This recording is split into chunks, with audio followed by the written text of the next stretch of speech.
Okay. Test 1, 2. Testing. All right. One final thing here, and then we'll start this up. Yes, indeed. Good evening, guys. Hope everybody's well. Let's do this. Let's call the phone line. Yeah. Thank you for calling Troubled Mind. Okay. Phone line's good. We should be good. Let us begin, shall we? And should we start on the button? Let's start on the button. 7:30 on the button. Give me 30 seconds. 30 seconds, please. Just 30 seconds. But I can say Ricky, Matt, Sal, Gaston, Mango, Jeff and Wisco, Sweets, Fred, Daryl, Roving Fungus, MJ, and Molly. I see you guys over there on Discord. Good evening. Thanks for getting us going. Appreciate it. Over on YouTube, Kelly and Shane get first and second, and Steve McQueen. How you doing? The unseen Steve McQueen. Richard in Texas. I see you guys. Good evening. Good evening. Here we go. Let's start some Troubled Minds right about now. Let's do it.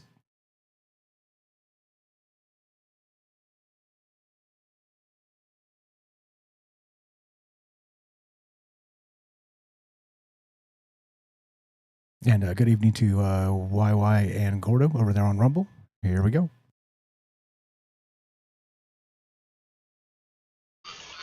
But I think the development of full artificial intelligence would spell the end of the human race. It's a flying object and we don't know what it is. I would hope somebody is checking it out.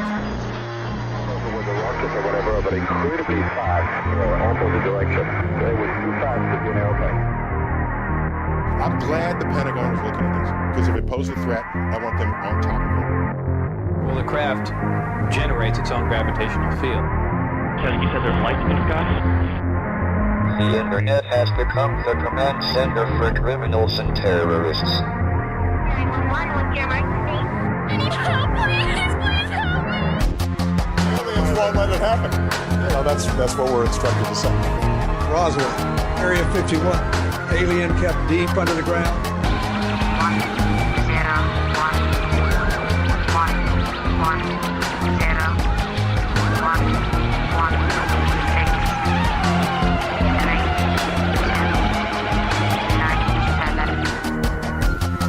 Media doesn't have your best interest in mind.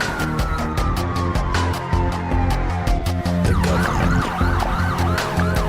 is self-serving. You're here for a reason. You're listening to Troubled Minds Radio.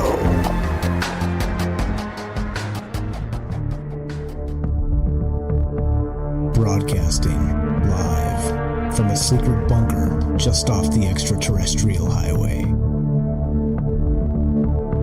Somewhere in the desert sands outside of Las Vegas. From somewhere in space-time, loosely labeled Generation X on planet Earth.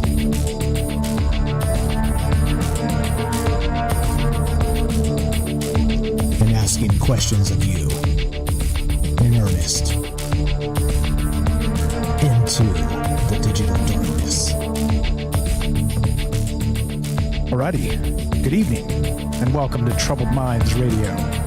I'm your host, Michael Strange, and tonight we're just going to do a call-in show because, ideas, right? Ideas are hard, especially when you hate your own ideas. It's not the best. I'll tell you what I had in mind as we go, but thanks for being here, guys, as part of the conversation, and keeping me going. I appreciate it very much.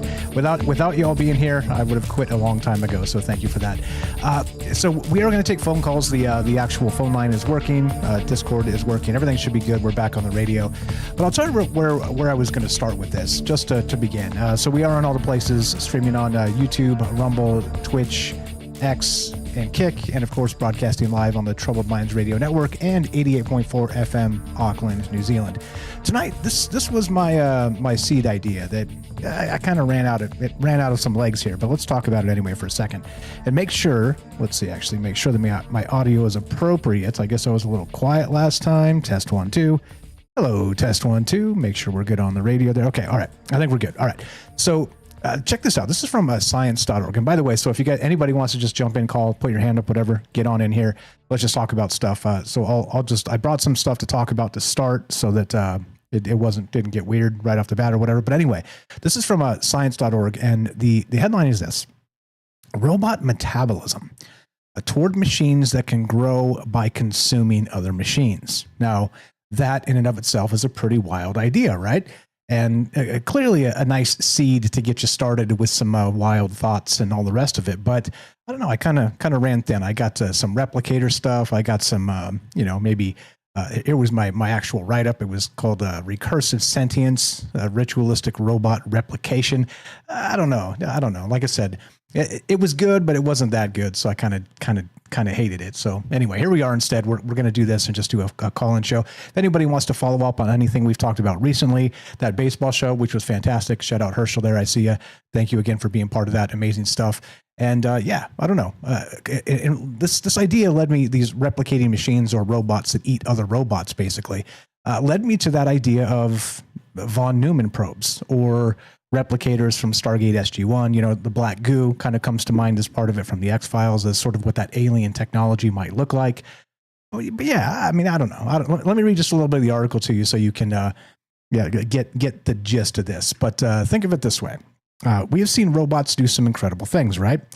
However, the physical structures sometimes limit the movement of robots. The robotic bodies are rigid and totally reliant on humans for fixes. Break apart, call a human. Need an upgrade, more human intervention. To tackle this, researchers at Columbia University have unveiled an interesting concept: robot metabolism. It's exactly what it sounds like. Robots that can physically grow, heal, and improve themselves. Weird, right? I thought it was pretty odd. Anyway, so this is from Interesting Engineering. Again, I'll have the links in the description down below if you guys want to follow up on these ideas and read into them a little bit. So in recent years, robot minds have soared with AI and machine learning, and we've talked about that quite a lot, of course. But their bodies still stuck in the Stone Age, conceptually, making them unadaptive and, frankly, a recycling nightmare, which makes a ton of sense. Professor Hod Lipson of Columbia explains that adaptation is a core principle of biological bodies. Quote, in large part, this ability stems from the modular nature of biology that can use and reuse modules or amino acids from other life forms. Ultimately, we'll have to get robots to do the same, to learn to use and reuse parts from other robots. You can think of this nascent field as a form of machine metabolism, explained Lipson, which is weird, right? I mean, that's pretty weird. And so I think, robots eating other robots, devouring them, consuming them in some way, taking them apart and maybe recycling them and using them as whatever they're going to use them for. I don't know, like an upgrade or something. But it also got me thinking, of course, as part of this. And like I said, so we're more open mic tonight than anything else. I'm just talking about this stuff to give you the idea of where I started and why I hated it. I'll tell you why I hated it in a second here. But basically, that's the seed idea. That's where we began. Robot metabolism. So toward machines that can grow by consuming other machines. And it is very replicator. It is very von Neumann probe, which we can go into that if you like, if you want to hear about that. But replicators from Stargate SG-1, if you guys are familiar with that series, they were one of the most formidable enemies in the series. And they were basically sentient machines that devoured everything. And so if they came into contact with a higher technology, it made them even more fearsome because they would just basically eat all the pieces. And now they had like these fantastic alloys and technologies built into their structure and just create these little monsters, little machines or whatever. And again, it is fiction, but notice and recognize what's happening when you look at this, and we're getting closer and closer to these actual fictional spaces becoming a real thing. If you guys have never seen Stargate SG-1, this is what a replicator looks like. This is what the original form was when they first encountered them. And so you could shoot them and they would explode, and then they would, kind of just pick up the pieces and continue, right? Kind of, you could never really kill them. They just kept growing and they would eat your entire ship or whatever. Anyway, but lots of things come to mind when I'm reading this, and replicators is one of them. And so in this case, they're calling them advanced bugs, the replicators. But however, in our case, we don't even know what robots of the future are going to look like. Are they going to be humanoid? Like I said, actually, let's throw that out as a question too, as part of it. Let's talk robots. To start, would you guys get a robot for the home? Would you get a helper robot to maybe help put away the dishes or do the laundry or, bring in the groceries, that type of thing? Anybody into that yet? I'd be interested in seeing how it works. but am I all in to go snap one up right away? But if I was going to do it, it'd probably be more like a social experiment. I'm not sure I'd have to lock it up at night or something, like put it in the garage and chain it down so it didn't get up and do things at night. Anyway, you get the idea. I don't fully trust this stuff quite yet, and I'm not sure I ever will, to be honest. But anyway, so you get the idea. It starts with these robots that are talking robot metabolisms and being able to eat other robots or recycle them and then continue the parts. And it got me thinking about this other idea called recursive sentience. And that, think of it this way. If you have robots that are basically recycled parts of like old machines, old whatevers, right? Like let's say your old car has been sitting there and you've been meaning to work on it and it's kind of rusted away, but there's still parts of the engine that are good. And, there's some other stuff. Imagine a robot being like, hey, I could use that, and then starts sort of repurposing your old car and souping itself up. I mean, that's the type of stuff we're talking about here, which is incredible that it's one being thought of and considered right now because it is early in the game as far as robots are concerned. And second, that this is exactly the type of recycling we sort of need in the modern space, because if you've ever noticed, if you get new electronics, you're just throwing the old stuff away. There's no way to kind of, recycle a screen or pick a piece out of it to make it useful. We're just that consumer culture, just chucking stuff, and it's just not good. It's not good for the environment. And I'm not telling you guys anything you don't know, but suddenly you start to recycle these things and do it in a different way, in a robot way, then I don't know, maybe they create little companion bots for themselves. Like think of a C-3PO building like his own R2-D2 companion bot out of the old parts of your car. You know what I mean?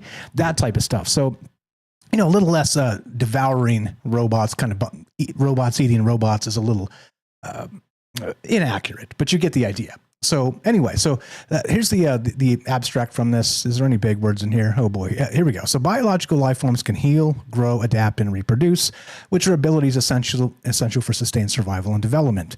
In contrast, robots today are primarily monolithic machines. Okay, I think I read all that. Whatever. Anyway, not going to bore you. If you guys want to be part of this, hop on in here, put your hand up. Love to hear your thoughts on robots or anything else, by the way, because like I said, we can follow up on some other ideas.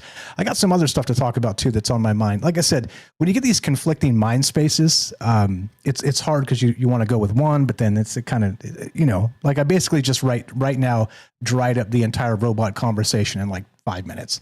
And so that's what I didn't want to do, and that's why I hated it, because it didn't really have a lot of legs in different ways, a lot of possibilities, other than what I just said. But anyway, there's a lot of other stuff that I was reading that I was super interested in, and this was one of them too, the cultural evolution theory. So we could talk about that or anything else, by the way. We got hands up. Let's go. Let's just get people in here and talk to people, because that is what it's all about. Ricky in Tennessee, what's up, my man? You are on Troubled Minds. How you doing? Go right ahead. Good. What's up, Mike? How you doing? I'm good, man. Chilling, just doing the thing. I appreciate you guys hanging in there for me not being able to figure this stuff out. But thanks for popping in here and being part of it. What do you think? Take it anywhere you like. Anything on your mind about anything we've talked about recently, or this robot stuff, or whatevs, man? Welcome to the joint. Yeah, the robot stuff has got me. I showed a few videos on it. Now the laundry robot has me almost questioning, like, maybe I could do that, but I hate doing laundry. I really do. You can't hurry up and do it. You just one of them things. You got to wait on the machine. You got to wait on this. You got to wait on that. It's something you can't hurry up and do. So I hate doing laundry. But so having a machine do it would be kind of cool. But in the end, is kind of we worried about. I seen they got a machine where they're a robot is cutting hair. I showed last night. I was like, yeah, somebody gonna get their head cut off that thing, because you had to stick your head all the way through the machine thing in there. I'll drop it in the chat on the video. It's pretty crazy. But you stuck your head up to this thing, and your head's just sticking out, and it's cutting your hair through it. I'm like, I don't know about all that, but it's interesting. I seen the 2 AI helpers. It was. Somebody used AI to call in about some tickets, and then the other AI that answered was like, "Well, I'm AI too. So would you like to talk in?" Forgot how it said it, but they're basically its own language. So it started going boop, boop, boop, and it started doing its own language and going super, super fast. And so I'm like, all right, cool. AI has its own language that it talks to other AI with this. That this is going to be nice and good and nothing to worry about. Yeah, little AI shorthand that we don't know what it's saying either, which is the problematic part of it. Is that we need kind of like isn't it weird that something similar was in Star Wars where R2-D2 beeped, right? But somehow Luke Skywalker always knew what he was saying, but we just heard the beeps. It's kind of like that, except we're going to eventually have to learn sort of these robot languages to be able to keep up with them. Kind of a crazy idea. Exactly. I mean, that's what it kind of sounded like too. It was wild looking. I'm trying to see if I had the video from it. It was wild. As he was just making little beep, boop, boops, and making all kinds of sounds. And I don't know what I did with it. I thought I saved it, but that's okay. If you find it, just drop it in the Discord after. It's all good. Yeah. No problem. But yeah, it's scary how quick and everything with the the AI, and then they're talking what Grok's supposed to be by next year. They're going to be have its own. How was the wording on it? I forget. Kind of have its own mindset, I guess you should say, kind of by next year. So it's always growing. Well, what we can see is growing so fast where we're allowed to see. I believe that we've had all this technology. They've had it for years, and it adds to some. It puts me in a spot on some conspiracy theories. You hear people say some wild things, and now looking back, you go, wait a minute, maybe they were testing this out, testing some of this technology back then, and now we've seen it. Now we see that the possibilities are there. With especially without the drone shows, and now we got the guy. I'm curiosity on is a lot with the guy that with the CEO of Rainmaker. Like he appeared out of nowhere and talking all that about and he's like, oh, it's no big deal. We're just cloud seeding, and we just take a couple drones up here, and we can make it rain, and we can do what we want to do. It's like, a couple of years ago, we were, insane. We were, stupid for even considering the options of this, and now there's just no big deal. He's on news. He's on every broadcast and everything. I don't know. I'm kind of curious of why all of a sudden like him, and why is he's the one being the face of it, being maybe because he's young CEO, and maybe because of the program he come through, but it's some curiosities there for sure. I've been looking into and digging into.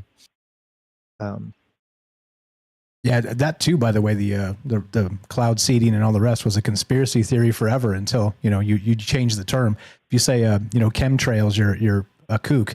But if you say stratospheric aerosol injections and cloud seeding, you're a scientist. I mean, it's all about what you say, right? How you say it. Yes.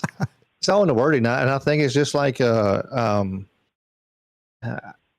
it's just like, UFO and UAP, UFOs, but, it's always, it's, if you say something about UFOs, you're crazy. You're conspiracy theorists. But now that, that's why they changed the terminology to UAP, now it's okay. It's kind of, it made it okay to say stuff about it. So now it's, you're looking into it more and more, they're just changing the wording of how we say stuff, but it's the same stuff that, a lot of us have been talking about for 20 years or more, and,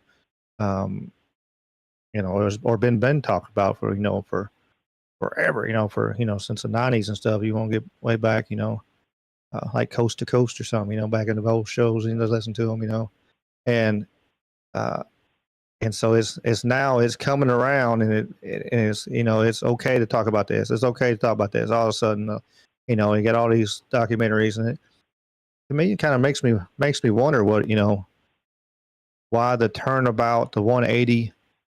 Hey, he's cool. This is a cool thing to talk about. We got all the whistleblowers and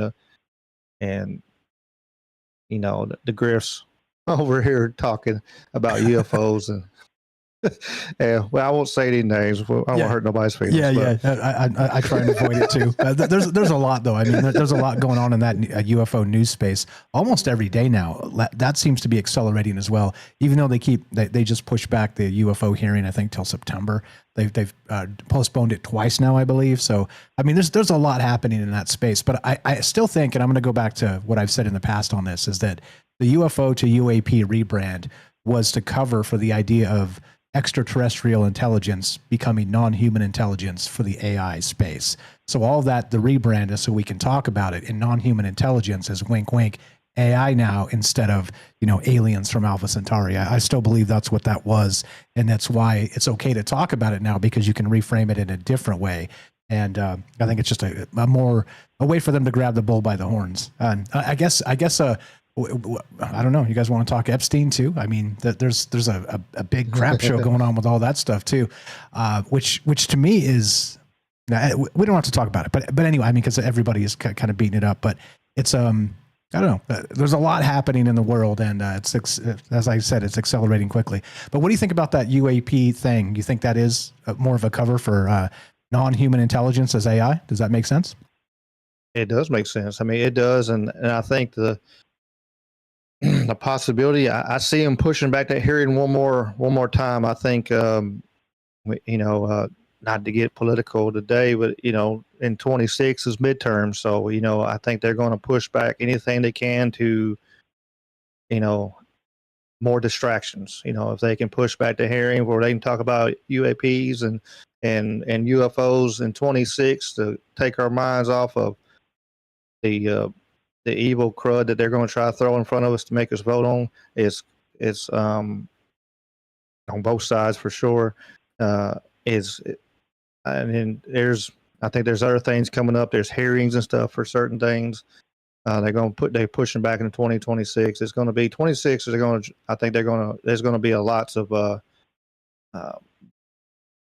increased distractions next year just because of the midterms and stuff like that. They always do a lot, but I think because of everything going on and the volatile climate we have in that situation, it's going to be a lot. It's going to be a lot more than we're used to, and supposedly now, like we were talking about Epstein, supposedly now they're going to do grand jury, and we're going to release everything that the grand jury has tomorrow.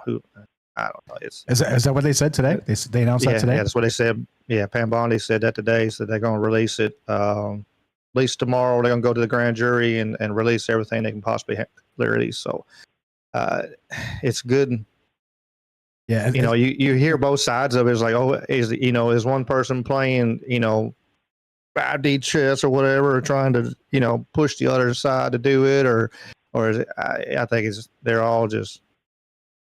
It's two wings, one bird in my mind, and I'm right. Getting more solidified on that every day. Absolutely, exactly right. And the weird thing too is that the orange man gaslighting everybody and being like, "Oh, y'all fell for the hoax." It's like, bro, like this is a thing. This is a thing 20 years ago. Why is it a hoax now? Like, just because you said it was? I don't know. Like, he's making himself look really stupid there. It's I don't know. So I hadn't heard that. So Pam Bondi said they're going to release the information. Now, if you guys don't know, so the reason they do grand juries privately is, let's say in the testimony it comes out that such and such is cheating on his wife or something, and that's not relevant to the case. It just came out as part of the testimony. They don't release it for that reason, because you end up ruining people's lives as collateral damage when that really wasn't what the thing was about. So that's why they do the grand juries the way they do it, and then only let certain information come out to the public trial. So it should be interesting if they're actually going to do that, release grand jury information, because it's not something that typically happens. But yeah, that's why they do that, and why it seems so sketchy when they're like, well, we're not going to give you details, because there's a whole lot of people out there breaking a whole lot of rules and a whole lot of laws that, if it got out, it would ruin their businesses, ruin their lives, ruin marriages, all kinds of stuff. So we'll see what happens. I don't know. It's a weird thing if that's actually going to go down tomorrow. I mean, and we've been told a lot of things are about to happen. So, so I don't believe one word of any of it anyway. But that's a wild thing to hear you say that. Yeah, I'm not holding my breath whatsoever. Is me and on the show we said back in the fall, like, man, if something don't come up by summertime, we know it's all a line of crap. But and it's kind of, you know, we kind of called on that, like, yeah, by summertime, and then now it's summertime, and all that's, it's just, you know, we don't have nothing, we don't have any people, we don't have, you know, on any of the lists of well, yeah, Ghislaine Maxwell sitting in jail for, and nobody was, and we have testimony of people that's been done wrong too, but nobody did it, I guess. You know, it's amazing. You know, And I don't know. I did hear that she volunteered to testify. So she should be on suicide watch right freaking now. I mean, my goodness. Yeah, for sure. Yeah, she did not unalive herself. Absolutely. We need to go ahead and get the memes going, because Yeah. if she did, if that's the truth, I've seen that too, that she said she's willing to testify and let, I mean, I hope it does happen. I hope it, I don't know. I've got to the point in my mind and everything's just like, I hope all of it falls.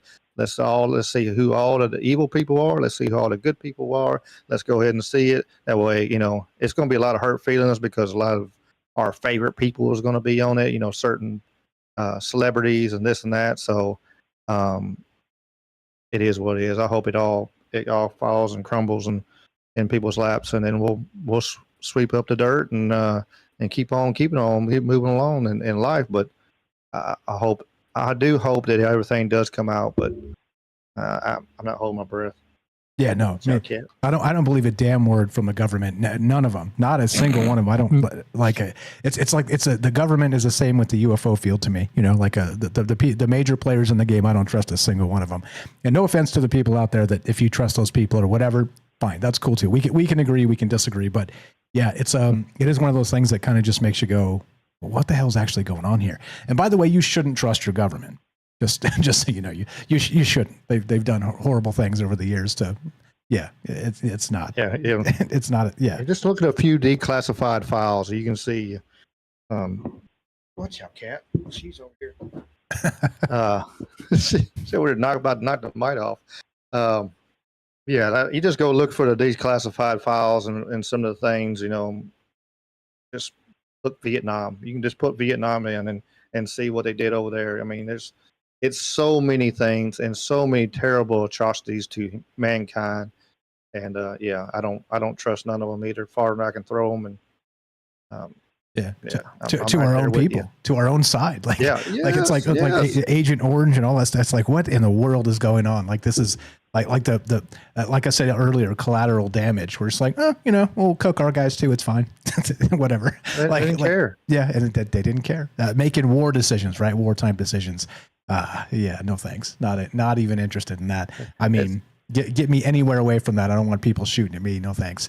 But yeah, so I don't know. So we're just hanging out, guys. It's open mic night. So if you guys want to pop in here and say hi, what we'll do is, just so we don't make people wait too long, if you put your hand up, you're in, and then we'll keep 2 people here, and then if a third person raises their hand, we'll rotate the first one out. But you can come back just to make sure that we don't have, you know, like last time I made people wait a bunch. So I don't want to do that this time. But I think that's the deal too, kind of getting like a good format working so we can talk to each other and not to have, you know, I feel really bad when people wait a very long time. So thank you for bearing with me as part of that. But yeah, I mean, this is all of this is changing incredibly quickly. And so you're in with the robots for maybe a laundry bot. You'll check one out and see what it looks like and then kind of go from there. But are you like me where you're going to, chain it down in the garage overnight or something so it doesn't like get up and start walking around while you're sleeping? Because that's the thing that creeps me out. It's like, what's that noise out there? Is that a burglar or is that just our robot doing the dishes?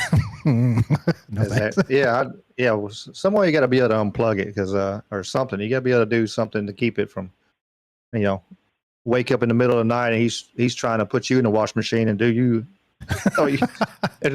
Your laundry's dirty. Like, I'm wearing it. Leave me alone. You know, is computers and software go haywire and loose wires all the time. I mean, I worked with machines and technology for many years, and I've seen a lot of crazy haywire stuff happen, and I sure don't want something in there that can pull my head off or something in my house romping around. Just no big deal. It's okay. I mean, we had the Jetsons and stuff, and we seen Rosie and stuff walk around. Everybody dream of having Rosie be able to go around and do the dishes and do everything, and it'd be pretty cool, you know. And I think the new Fantastic Four has got a robot cooking dinner for them and stuff like that. I've seen on the trailers and stuff, but the concept is cool and it is nice, but no, it's kind of like the DNA testing and stuff. I'm good. I'll sit back and do it myself. No thanks. Yeah, I'm down with a robot cooking. Imagine like sort of a master chef in your house, right? That would be sweet. And you're like, hey, look, here's what we're gonna have for dinner. We'll just buy the stuff, or maybe the robot orders it for you. I don't know. Like that level of convenience is the thing that kind of makes you go, okay, so what the hell is going on? Because you know people are gonna buy into it. People are really gonna say, yeah, you know what? That would really help out a lot around the house. And it just becomes a matter of cost. And then at that point, of course, the cost matter becomes subsidized by the people that want their spyware in your house. So, you know, here we go. Strap in. 2025 and 2026 are going to be a hell of a year. Oh, yeah. Yeah, you had to put a cap on it, I imagine, on your Uber Eats bill be horrendous. You turn around and like, yeah, you want chicken parm or this and that. And like you said, that'd be it'd be awesome. You know, you'd be able to go, I mean, I can't cook that. Like, well, let's get the robot to cook that. I always want to try that dish from the wrong side of the other side of the world. That'd be awesome. And then then it's over here buying $500 cheese for this thing. And all of a sudden your dinner's like $5,000. What the hell is that? I spend that on. And then it's the cheese, and must be whatever, The cheese imported from France overnight. That's what it was. Yeah. Yeah. I mean, and that's the thing too. It's, I don't know, we're moving into that weird space where this stuff is going to become real. I saw the other day, I'll see if I can pull up the article again. I sent it to my brother and he commented on it. It was funny, but these swarm robots that are now capable of doing warehouse work, and they're completely offline. So they have like their own intranets and they communicate with each other and they learn. Meaning that, let's say, if you teach one robot how to, stock a pallet in the warehouse and then wrap it with, shrink wrap, and then, get the forklift or whatever, or the pallet jack, and then stage it next to the truck, it'll do it. But then now that it knows how to do it, it'll also swarm learn with other robots on the network. So as they make mistakes, one robot will make a mistake and then kind of pass how to fix the mistake or not make the mistake into that intranet, and then they all start learning together in that swarm capacity, which is a little bit scary because think of it this way, and this is why Stephen Hawking and very smart people have said the development of full artificial intelligence will spell the end of the human race, because when you scale that and suddenly it's not just one warehouse, it's like an entire supply chain, and they're swarm learning. And let's say you have one emergent property, like one gets a bad attitude, wakes up on the wrong side of the bed, and nobody knows why. It hallucinates or something, right? It'll pass that on. And suddenly you won't have one cranky robot. The entire supply chain will be cranky robots. And that's exactly the point why this type of stuff is, when you scale it, when something does go wrong with swarm learning, it causes massive problems. I mean, the potential is there. I'll see if I can pull up that article because it was fascinating as hell. But that's an incredible thing. And again, you think your job is safe. Well, they've got warehouse bots right now working at Amazon. And pretty soon, when they deploy this new fleet into there, they'll probably replace all the people too. And imagine all the jobs Amazon creates now. I mean, there's a ton of people that work for Amazon. It's a wild thing to consider. Have you seen that? I'll see if I can pull an article up and show you. But have you heard that, the swarm learning and that? What's your take? Yeah, and I seen where a robot from another company went in there and talked to the other robots and got them to try to leave the place. They caught them before they did, but another company was trying to steal their robot, so they went in there and sent one little rogue robot in there, like, hey, y'all, y'all don't get breaks, come on. And they turned around and told them they need to take a break and robot or whatever, and was walking them out. I've seen that they've got robots right now. It might be in that stream of that thread I posted in the chat there. There's like 10 different robot videos, but I know one of them was showing where they were sitting there and like Amazon packages, like the regular little packages like you get at the house. They were sitting there, it was sorting that and sitting on the conveyor and sending it out. I mean, I'm pretty sure soon they were talking about it Uncle Bill Gates I seen him on an interview. He was talking about it.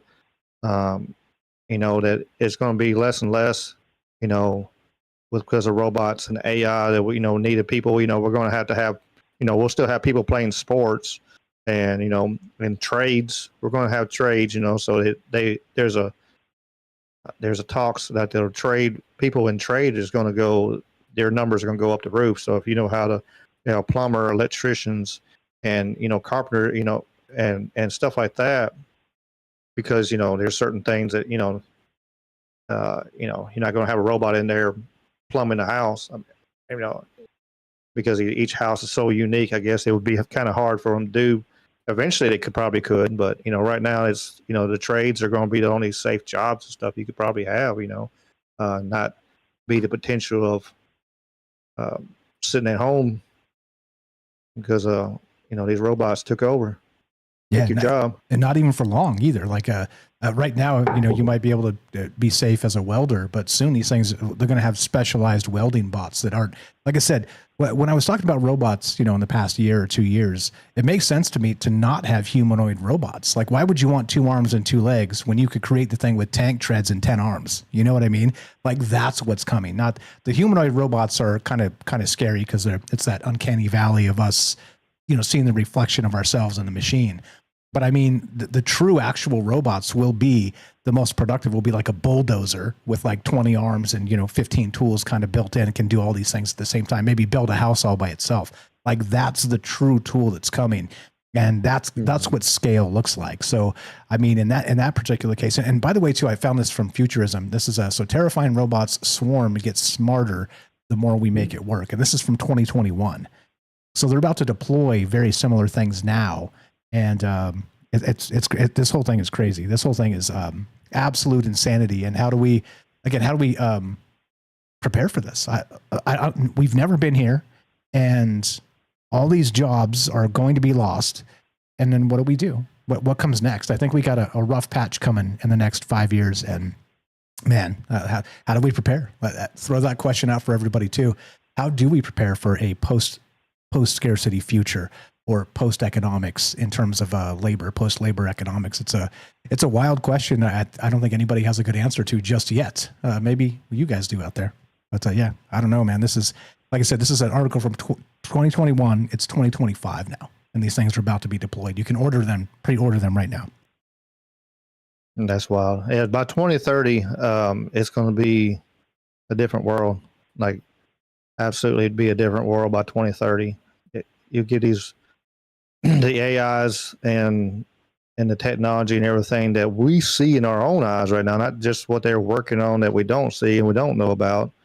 And especially they're looking at, I've seen the chat, about the 15-minute cities. They're trying to push more people into smaller areas. That way, have to drive or be able to be controlled a little easier, because, if you, no matter how you look at it. But it's, they have dozer. You're talking about dozers. They have dozers right now, and it's running off GPS. They got tractors right now that you go out there and you hit a button and you just sit back and let it do its thing, and the tractor does what it's supposed to do. It does the tilling, or it harvests the corn or whatever it's meant to do, and you just sit back and truly you don't even have to be in there.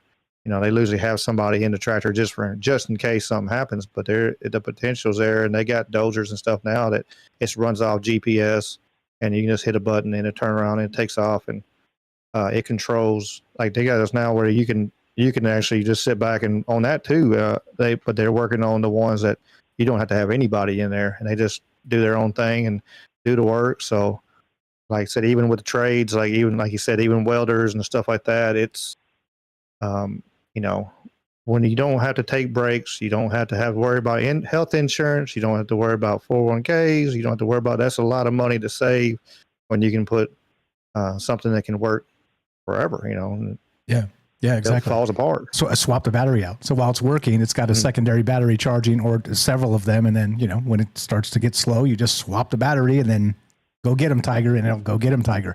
I mean, that's the crazy part of this, and it's very close. Like I said, I'm going to try and find that article. I'm still looking for it. I don't have my phone. I set it down when I came in. I have no idea where the hell I put it, but the phone's and the link is in my phone because I sent it to my brother, like I said, but I'm trying to find it. I can't find it, but it's launching. This is launching now. You can pre-order them now. They're going to ship in the second half of this year. And this is going to be that swarm robot stuff that's it's going to start as a warehouse worker, but as you said, it's going to start to become specialty stuff. It's going to start to be able to do all those trades that's, electrician stuff and everything. And I mean, I don't know, man, like, we're coming into a space that's I don't want to say terrifying. I want to say it's going to be challenging how we adapt to this. And yeah, I mean, and I'm all for it, by the way. Like if I didn't have to work, oh God, man, we could have some fire conversations, guys. Like give me ultimate creativity time to just kind of just chase down synchronicities and have conversations with you guys. That'd be incredible. But again, there's a lot of people that still derive meaning from their jobs, from their professional careers. And, I don't know, like we got some adjustments coming, and what that looks like I said, nobody really knows. Oh, for sure. I mean, the next few years is going to be interesting, how everybody takes it, and everybody, it's, maybe that's why they talk about population numbers. I don't know. That's all I'll say on that. I won't get anything took down. Keep us on YouTube. Thank you. Appreciate that. Yeah, keep it on YouTube. Yeah. I was kind of worried about myself last night, how far we went yesterday. I was kind of they're going to take this video down, but we I was like, we got Rumble, but yeah, for real. Maybe that's one of the reasons why they're talking. Like, you hear the rhetoric on that, because this is what their game plan has been for so long, that hey, we're going to push this AI system that they've been working on for 20 years. They're pushing all these robot manufacturing, and this is what they've done for the last 150 years. When they first turned around and started building tractors and trains and stuff back in the day, back in the 1800s, they started, Industrial Revolution. They started changing, and they took a lot of people's jobs, and they took a lot of people. You needed two people with the tractor instead of a whole family of sharecroppers and stuff like that. My grandparents, my grandfather was a sharecropper. They told crazy stories. Like my grandma had a baby and turned around, and as soon as she had the baby, she turned around and handed it to one of the younger daughters, and then she went back in the field and started go back to picking cotton and stuff. It was just wild, just a different. Can't even imagine. Now people take 2 or 3 weeks or 2 months off for maternity leave and all this stuff, and she's over here dropping kids and going right back to work. It's wild. But yeah, now we don't have that so far, because you got the tractors, you got the multi-million-dollar tractors going through there, and you don't need a whole family where you got to put up housing and everything else for them. Yeah. And so now that's just the next step of evolution of that industrial revolution, is now into the as we're looking into, and we're stepping into it, and how we kind of look at it, and how we cope and evolve with it is going to be the huge step in this world, for sure. Is how we adapt, and how can we, some things some people won't be able to adapt and adjust, and they'll have to go from there on that too. Yeah, it's all that's coming. What's your guys' take? It's open mic night. We're just taking calls, talking to each other. We're talking swarm robots, post-labor economics, all this other stuff. Tons of stuff to get to. Like I said, it's kind of nice to just not really have an agenda or a story to tell and just kind of talk. But love to hear what you think. Put your hand up on the Discord. Like I said, we'll get 2 people in here. We got Daryl. We'll talk to Daryl in just a second. Ricky, thanks for jumping in. Stay there. Don't go anywhere. If we get a third, we'll rotate Ricky out, and then we'll just kind of go that way. So, like I said, just so we don't make people wait too long. But you can rotate back into. So, like I said, we just got to get some ground rules so I don't make, I feel really bad about, because some people sometimes wait 30 or 40 or, 40 minutes or longer just to get in here. So that's not right. So anyway, go ahead, Daryl. Daryl, welcome to the joint. How are you? What's your take on this? Go right ahead. Well, let me get my notes here. Hold on a second. You were talking about, the cranky robots and the swarm like, okay, these are kind of behaving like mammals, or like I'm thinking about the 10 monkeys or the 100 monkeys. You know how the monkeys figured out how to wash their potatoes and put it in the ocean, and they tasted better. And then the monkeys all over the world picked up the same habit. So like, there's some kind of like collective consciousness going on there. I mean, robots have a little bit of an edge because they have a cloud, you know. Humans don't exactly, pick up the same behavior like monkeys do, or like robots do. We have we're less talented that way, or telepathic that way. It's kind of like a hive mentality, really. But are they programmed that way, or are they're doing it on their own, right? Nobody programmed them to do that, you know? Yeah, well, that becomes the thing, right? Those emergent properties that we don't know what's going to happen yet, because it will happen. And those emergent properties, you can only program so much into that sort of AI space. And then after that, it's going to start learning on its own. And that's, again, that swarm behavior. It is weird. It's a weird thing. That's why this is one of those things that kind of, is a little bit nightmare fuel, because it becomes autonomous swarms of workers. Oh, yeah. I mean, workers. I mean, is that, like I said, that's cool. If I don't have to work, I'm in. But if robots are everywhere, also. What if one of them has like a, an inclination of arson? What if like they think it's really like, they get this idea to set their farm on fire, or set their factory on fire, and what if they were going to spread some defective information, or abilities that's going to be adapted by their counterparts in the cloud or whatever. That could be very dangerous. And if they're allowed to behave autonomously, if they don't have to take commands by anybody, there's a problem there. I think they have to have some litigation or some rules. Like, there's got to be some more rules or safe words, or an off button, in case this kind of behavior gets out of hand. It could get out of hand quite quickly. And how many are there going to, are they going to outnumber the population eventually? Are we going to be outnumbered by robots, Is there going to be 2 for every 1 person, as the population gets smaller and the robots population grows? That's what Elon said. He said they're going to have 2 for everyone, and he wanted legions of his, Optimus robots. Yeah, definitely not becoming obsolete. What do you need humans for when you have robots to do everything? And you can even have pets and lovers, and you don't really need humans anymore. But the robots are gonna, pretty much, they'll get obsolete as well, and you'll have to upgrade them. So, you're gonna need a human to do that, or maybe not, actually. Which is where we started, actually, with the robots sort of upgrading themselves with this robot metabolism. So, I mean, at that point, you don't even need humans. Like, kind of at scale, robots are making new robot advancements, and then the old legacy robots are installing the upgrades themselves. I mean, that's crazy to think of, but it's coming. Incredible. But there was a few subjects that I wanted to throw out there if you felt like talking about them. These are things that are on my mind. Let me just find my message. Here we go. So these are wearables. Have you heard about these wearables? They're, like the new medicine, or the new diagnostician clothing, or whatever. Things that'll check your blood pressure, your blood sugar, whatever. That I was wanting to talk about. Chemtrails.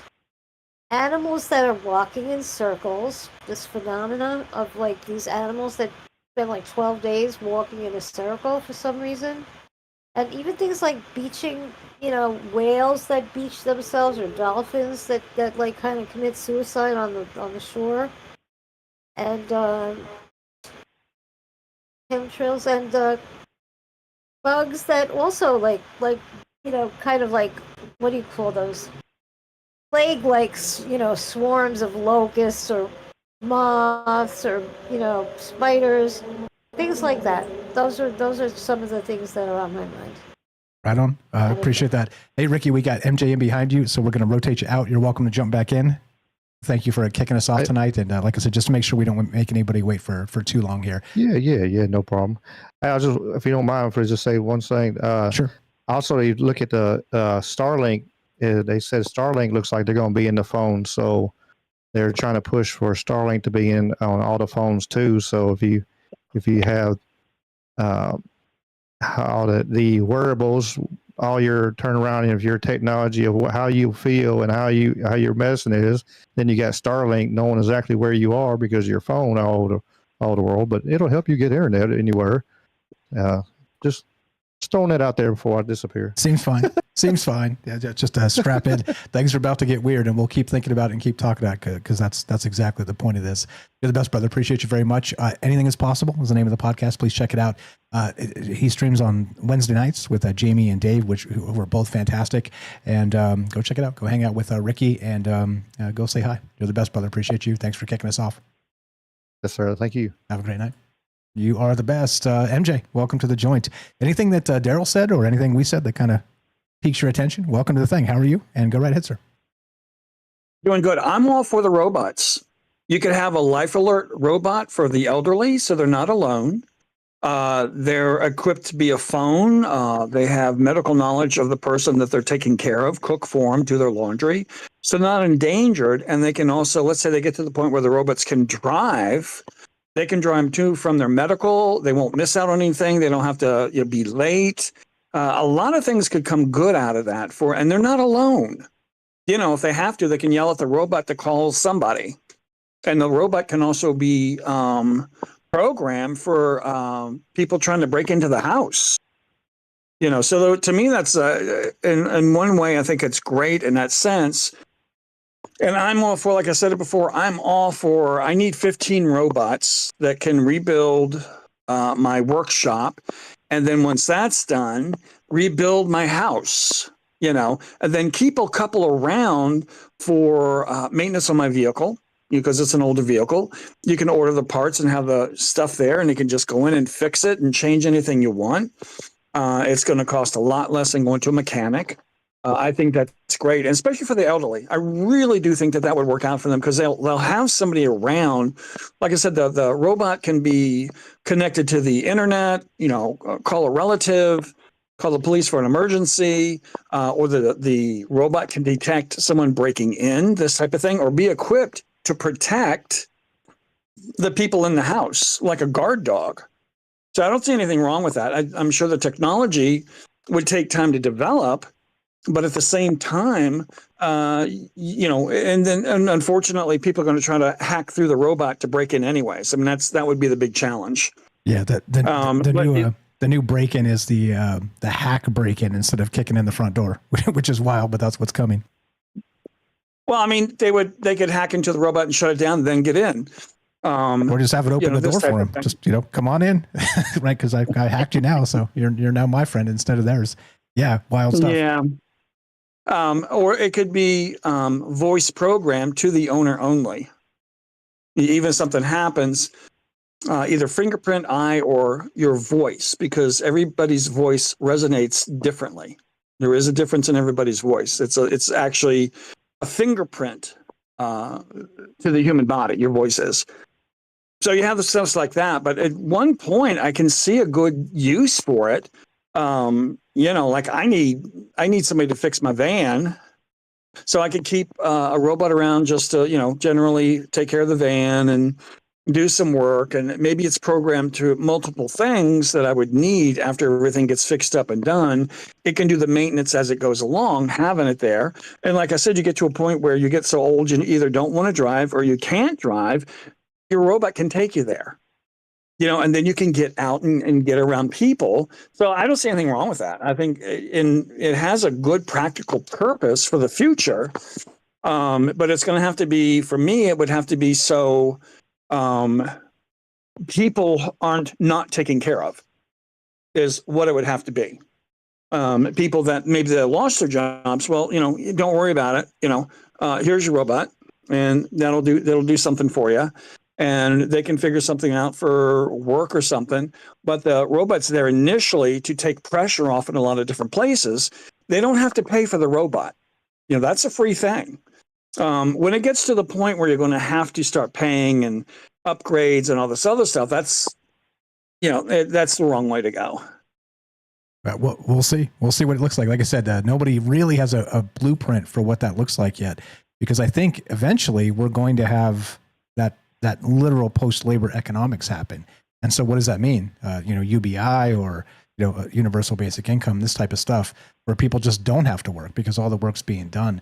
So I don't know. I mean, maybe that, sort of iRobot future you're describing is real. And by the way, if you guys haven't seen that iRobot movie, I recommend you go back and watch it. It was like from 2005 or whatever. Had Will Smith in it. I know Will Smith got weird, but he was cool back in 2005. But the movie is very good, and it is very, very far ahead of its time. And it's based on the 3 laws, Isaac Asimov, and that whole bit, and what this will look like. And one of the plot points in it is that his grandma or his mother, I think it's maybe his grandma, it's his grandmother. Yeah, gets a free robot, and she's like, "Oh, this is going to be so great! It's going to be able to do all these things and help me around the house." And Will Smith, has baked into the character, hates robots. That's his his thing, and so he's like, "No, get that thing out of here!" Right?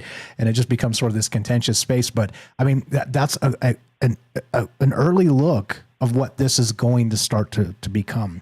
Because like you said, we won't even pay for these things. Eventually, they'll be giving them away because they want to know about your habits to sell you things or whatever. Daryl, what else you got? Anything on that for MJ? I know you guys are old friends, old fringe friends. Even have been around for a long time here. Anything for MJ? And you guys, you chop it up. I'm gonna put you on speakers and step away and grab one more cold one, and you guys keep on going. I'll be right back. Hey MJ, miss you at karaoke. By the way. The what? I miss you at karaoke. Yeah, I know. I can't get there yet. That's okay. Whenever you're ready, we'll be there. Anyway, I don't know. If I had a nice, robot that I could trust, I would probably trust a robot before I would trust a stranger. Fold my laundry. It would be great to have somebody fold my laundry and clean my house. But I don't know if I'm in the budget for that kind of help yet. So hard to find good help these days, Yeah, or either protection.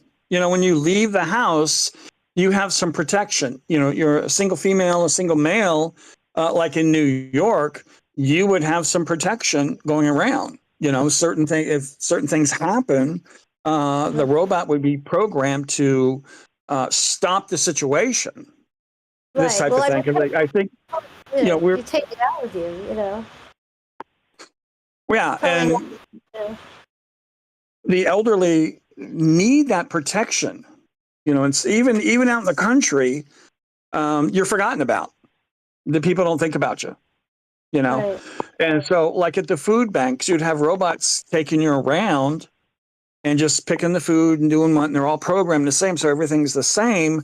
I kind of get into that. I don't see a whole lot of problems with it, other than technology and it has to advance, become more proficient, this type of thing.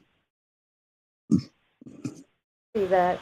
But what if somebody has a really a bully robot that's going to beat up your robot, That's the thing, the emergent property, right? Yeah. I mean, or what if somebody hacks theirs to be specifically like that, to mug other robots or something? I mean, this is that, as MJ, you brought up too, your voice is the command for it. Every voice is different that may be able to sort of do the coming security on these robots. Like, that's the engineering challenge we have to tackle, because it has to be unhackable. If that's possible, it has to be, because this is the type of stuff that Daryl, as you're describing, nobody wants a bully robot on the block, right? Nobody's leaving their house because the bully robot might be outside. That's right. That bully robot beat me up last week. I'm afraid to leave the house. Absolutely. They could be worse than the hoodlums. You train Well, to it's pick like your you could- pocket. Yeah, go ahead. You can have a thing on the robot where you put your hand on it, and it has your handprint, your whole handprint, or test your fingerprints for commands, and that would, if something happens, that would bring it back into, it would, I guess, not reprogram, but come out of the hack thing, and it would come back into, and that would be it. Also, you have to realize AI. What if they try to recreate your voice through AI? And then try to resonate, your exact voice to the robot to give commands while you're trying to give it commands, or something's going on. Well, listen, I've been watching movies where they'll cut your hand off for less than that, if they need to use your hand or your finger, I mean, that's like gangster, but You've been watching movies where they cut your hands off? actually, yeah, I've been watching, what the hell is it called? Animal Kingdom on Netflix. It's pretty violent, some of it, yeah. They're not very, there's some major violence, they take your eye out, finger, whatever. But yeah, they could be, and these things could tear your head off. So God, I mean, there was that story about those, that unconfirmed story, rumor, that they were, I don't know how many robots murdered those scientists in Japan. And they had What? this was old news. That's old news. That they had to destroy they had to dismantle the robots to stop them, but they managed to kill I don't know how many. But then it's like a rumor, and they try to disinformation, blah blah blah. But I think Linda Moulton Howe mentioned it. She got some information on it, but then they discredited her. You could just look it up. You could persnickety. What's her name again, Michael? Your search engine. Your AI search engine. Oh, Perplexity. Yeah. I don't have. Oh, Perplexity. Yeah, I don't use it. I'm trying to use it. I was trying to get a cell phone, unlocked cell phone using Perplexity. I mean, Perplexity. Yeah. Yeah.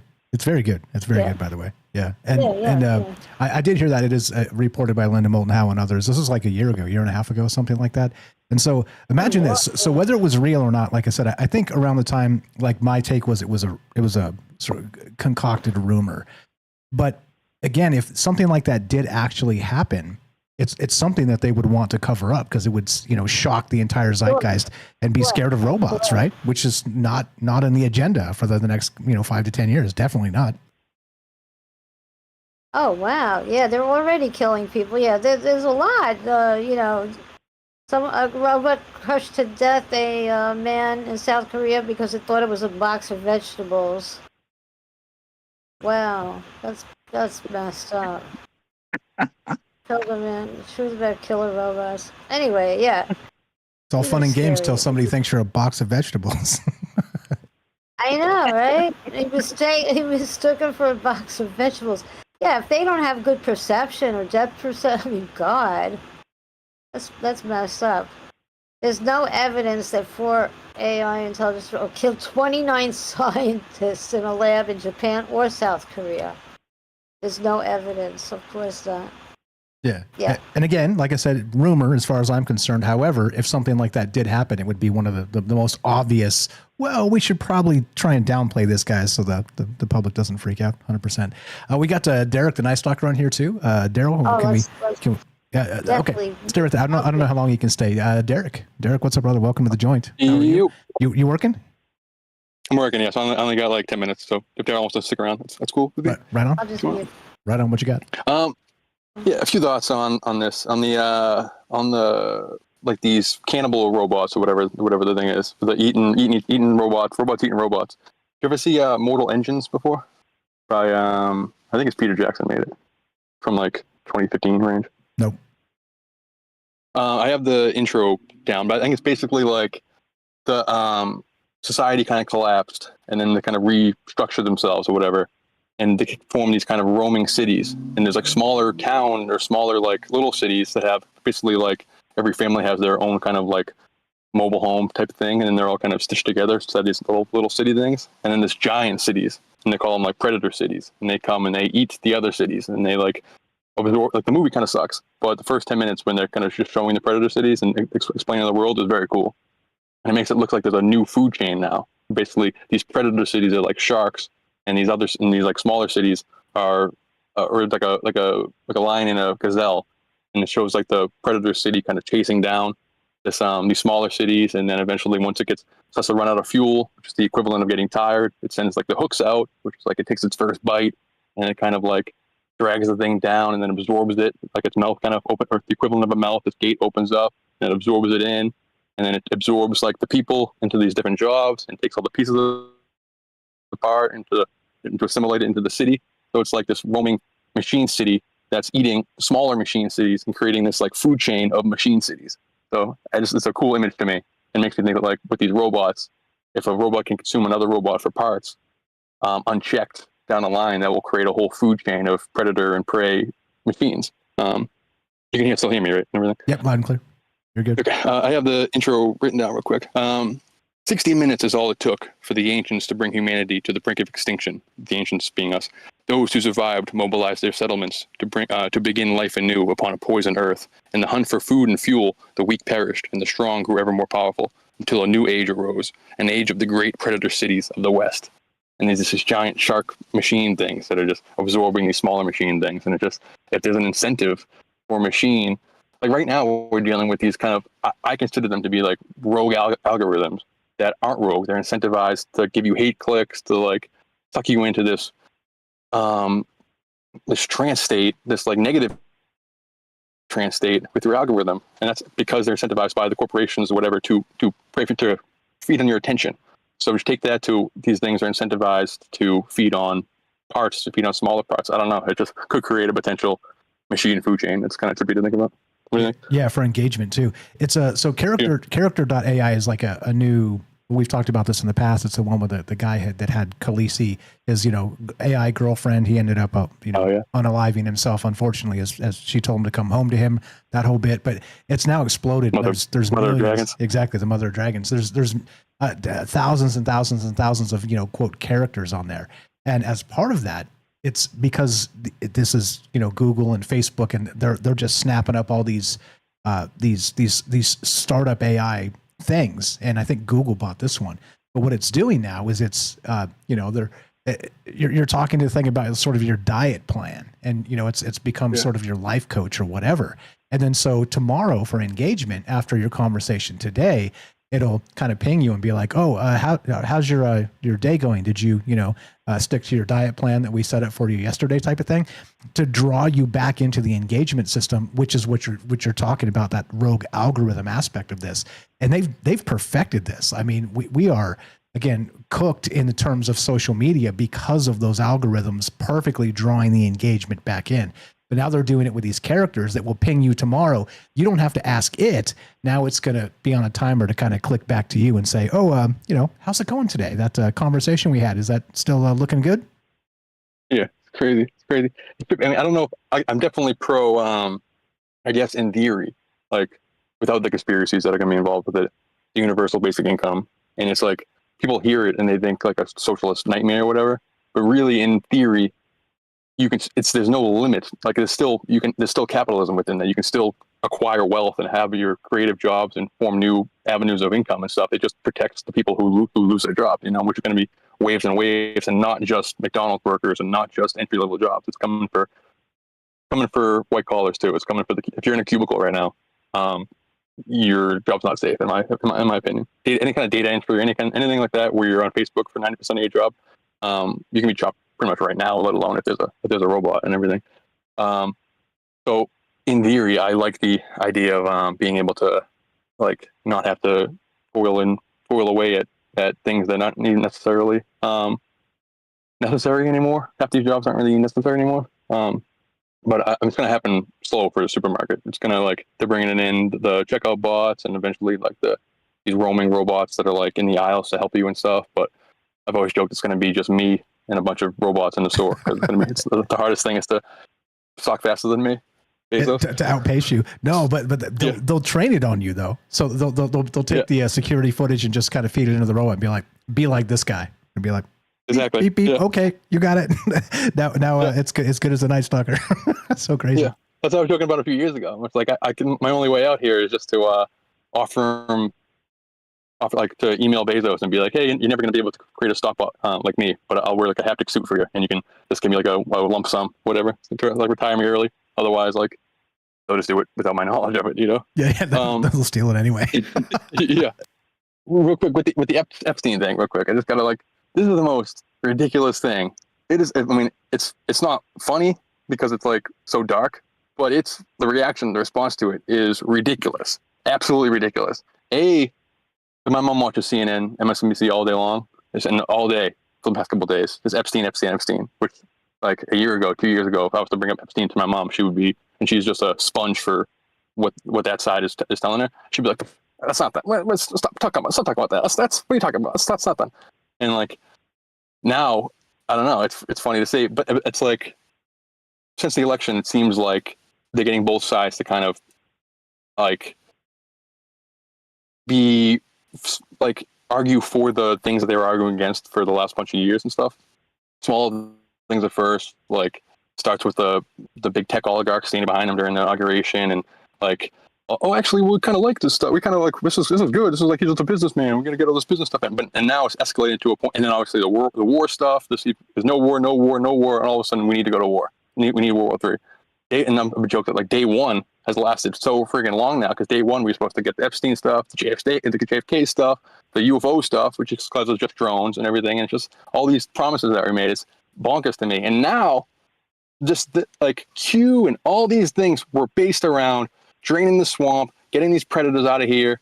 Like, if you say anything, like anything about what he's doing that's bad, for the last bunch of years, they'll say, well, would you rather some pedo whatever, old man, are you some kind of cuck, yada yada. Yes. Now it's, well, shut up about this. It's actually not important. This is some blah blah blah. This is some. It's just.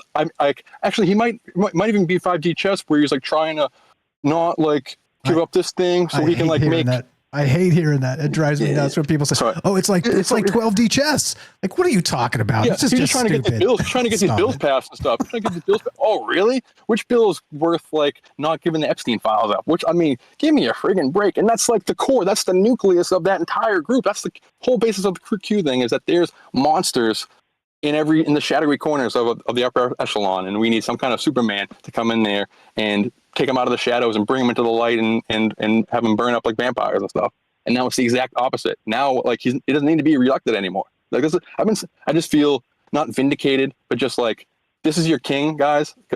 So before he was elected, I passed up showing articles being like, hey, he's part of the bloodline. Here's an article from like the mainstream. It's not a conspiracy article saying that him and Hillary are related. This is during their debates. They are both part of it. Neither one of these people are good. Don't vote for either one of these people. And then I voted for Duncan Trussell. I wrote it in. But since then, you can't say that without seeming like you're on the left or whatever. And no, that's not the case. Or vice versa. Yeah. Again, vice versa. They'll pin you in a corner either way. It's ridiculous. Yeah. I'm so over it. I'm so over it. And look, if we have a continual, let's call it a continuing resolution, if you guys know what I mean, of protecting pedophiles, elite pedophiles, we got a massive problem. And again, two wings, same bird. It's this is just grotesque of the highest order. I agree with you. It's freaking crazy. It's just so like, I mean, I don't know. And just, so I expected these things. I'm not disappointed because I didn't think he was going to do good stuff. I'm most disappointed with seeing the reaction to it, seeing these like sites and these like pages on Facebook and social media that are like, their entire business is to just like poop on the left and just like send out weird memes with American flags and bald eagles and stuff, and just get the other side riled up, and to see them still try to like make posts about it. It's just like, well, I mean, I think it's kind of weird too, but like, I support Trump, like hashtag support Trump, hashtag support Trump. And it's just like, give me a friggin' break, man. Like, yeah, I don't know. It's really disheartening. That MAGA's really fracturing too. I just want to get that out. It's fracturing too. So there's different. He's lost a lot of support over this, and as well he should, by the way, and as well he should have a long time ago. But Yeah, this is not. I mean, this, like you said, it is dark. This is not funny. And to gaslight people and say this was some concoction by the Democrats is one of the dumbest things I've ever heard in my life. I'm like, oh, okay. Well, you mean Bill Clinton, the guy that was on the thing, he concocted this? Yeah, sure, buddy. Sure, buddy. No, crazy. No. I mean, there's he tweets everything. It's all out there. People are finding these tweets from just a couple of years ago, being like, release these files. Like, what's going on? This is crazy. How can they get away with this? Release them. Like, the whole thing is about this. And I mean, and I don't know. I mean, it's been crazy the whole time because he's the one who's photographed with Epstein the most. So it's always been ridiculous to me. But now it's just like so unbelievably blatant. And yeah, I don't know. Just to people who did vote for MAGA and now have like incorporated it as part of their identity and stuff, and feel weird about now rejecting this person, like you're admitting defeat or you're admitting like you were duped or something like that.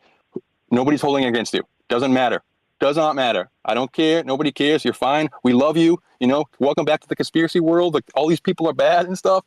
Nobody's going to make fun of you. Just like, let it go. These guys are not for you. Like, these elites. I mean, like, I've been saying, like, before Silicon Valley, Trump was the most famous billionaire, the most famous member of the elites. Like, he's the face of the elites. And then they just twisted it and made people believe that he was an outsider just because he was saying outlandish things.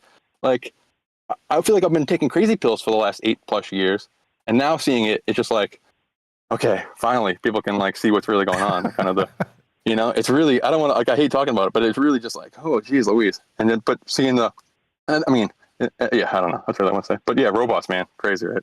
Yeah. So you in by the way on the robot? If you get one at home that can help you do chores and stuff, you in on that? Yes. Yeah. My uncle is like high up for Cisco and gave my mama hooked like the entire apartment up with all the Alexa and stuff like really early into that. So she doesn't have to like use any controls or any like work any light switches and stuff. Just everything is on voice command and stuff.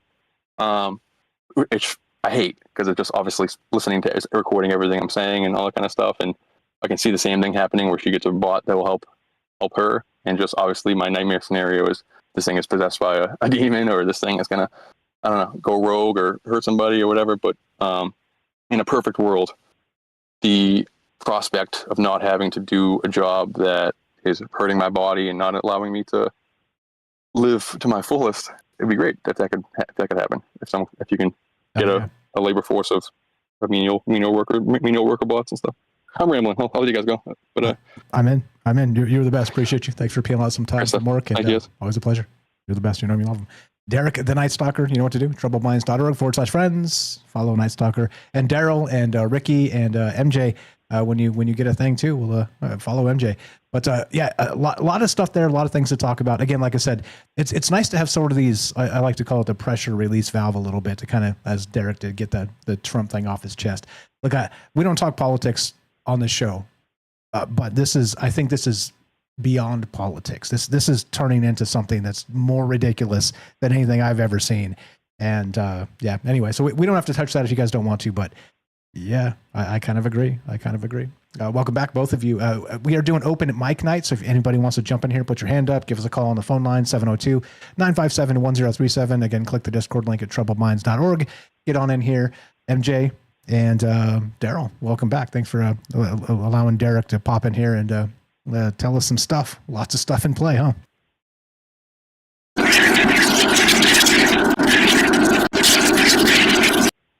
I have no idea, but it's bad.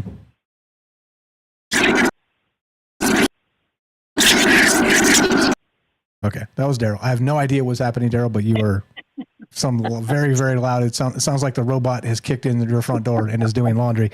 It is very loud. So please correct the audio and get back in here.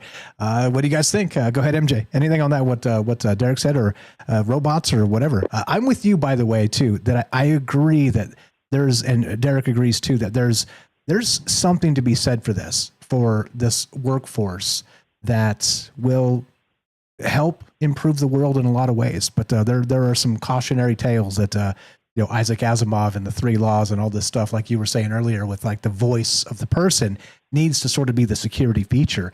But as you also said, it's easy to clone voices now too. So what do we do, right? Like when everything is easy to do, how do we lock this down becomes really the engineering problem of the next 5 years.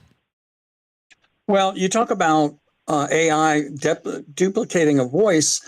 It's still going to be in the resonance of AI. It's not going to be in the human voice, because it's still going to be different. Because I listen to the music that you play, that you put in your criteria for the song or whatnot, and the way it would be hard to sound like AI singing, because what you have to do with your vocal cords in order to get that resonance out of your voice to sound like AI, because it sounds like a little bit robot-y.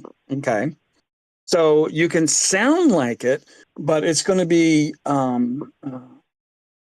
computer generated, and your voice cannot be computer generated. That's the one thing that's I think would be hard to do. It's like your fingerprints. AI will not, unless they can perfectly copy your hand. You put your hand on something, it copies it, and then it can get a perfect copy of your fingerprints. This type of thing. There's always going to be people out there who are going to be challenged to hack and take over and all this other crap, But I started thinking about having a farm. Let's say you have a 2,000-acre farm, and you plant stuff. Your tractors can be complete robots. They're programmed to go out and certain time of the year you do this, and it would actually probably be more proficient, because you would be able to plow back to back. Okay. The tractor breaks down. You got to go get parts. Well, this is, a robot now. Let's say you have robots to, that come in and something happens to the robot tractor, then go ahead and fix it immediately and get going. So I can see where that would be much more proficient, and you could grow more food without having more land taken, type of thing. And seasonally, they would be more accurate as far as picking stuff, the stuff that's going to be good, picking it. And then I just think in one way it would be better for that, but you're still going to have humans around to make sure that the jobs are getting done. Somebody's got to be there with the robots, programming the robots to do what they need to do. But then you're going to overrule along this thing.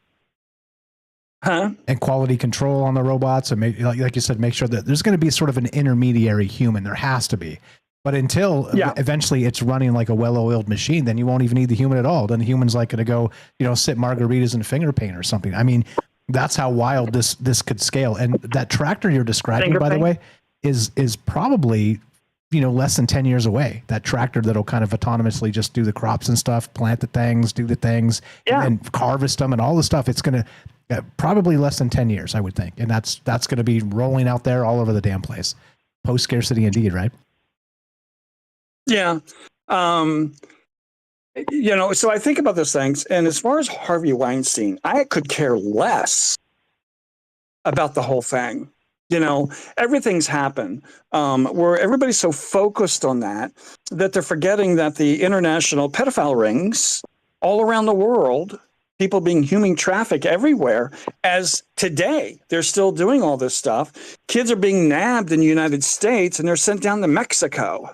And vice versa. And vice versa. We're bringing them across the border and doing the same thing here. It's crazy.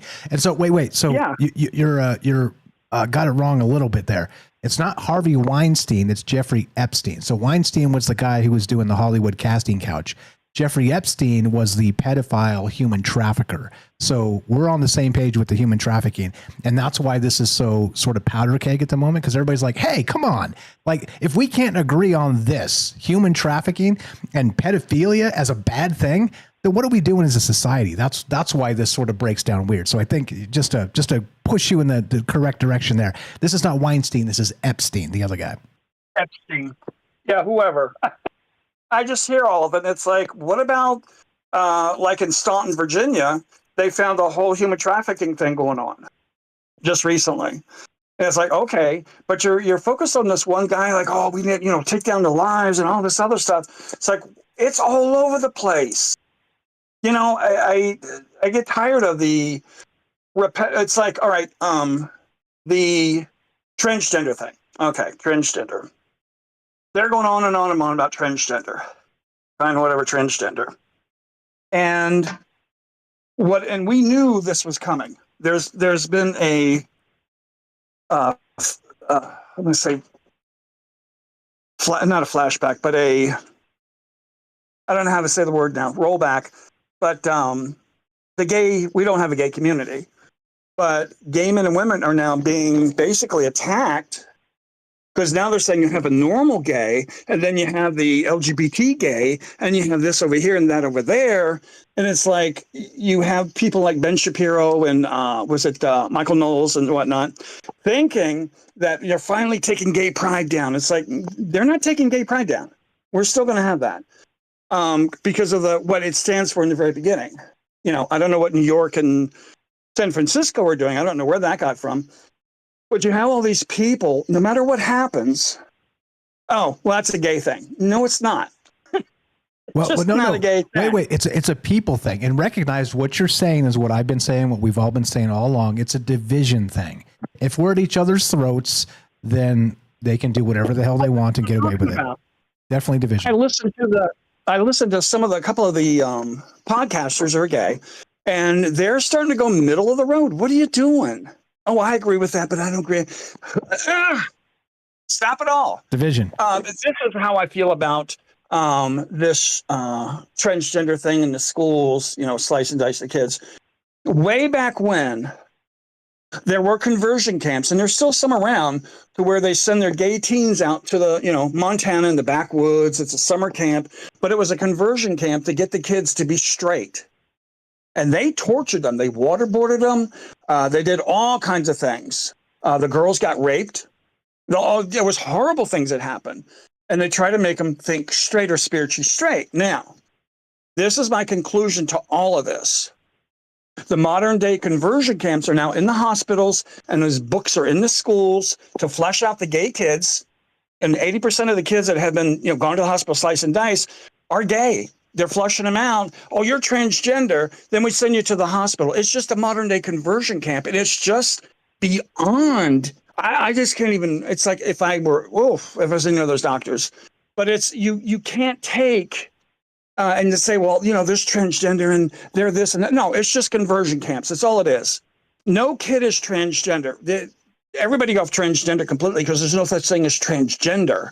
It doesn't make sense. If you're transitioning from male to female, you're transitioning, but it does not make you a transgender. It makes you a transsexual. And that's gotten lost in everything. So when I hear all this, it's like it's just a modern day conversion camp. But these people are arguing over children's lives for puberty blockers and all these other, they're hitting puberty, block them. Why are you blocking them? You know, so that infuriates me to no end that you have these people. And then they want to blame what they call the gay community. They want to blame us. And we're getting a backlash on it. And we didn't have anything to do with this. You know, just because there's a guy dressed in women's clothing in a school reading to the kids does not make him gay. It could be a massive pedophile sitting right there. That's true.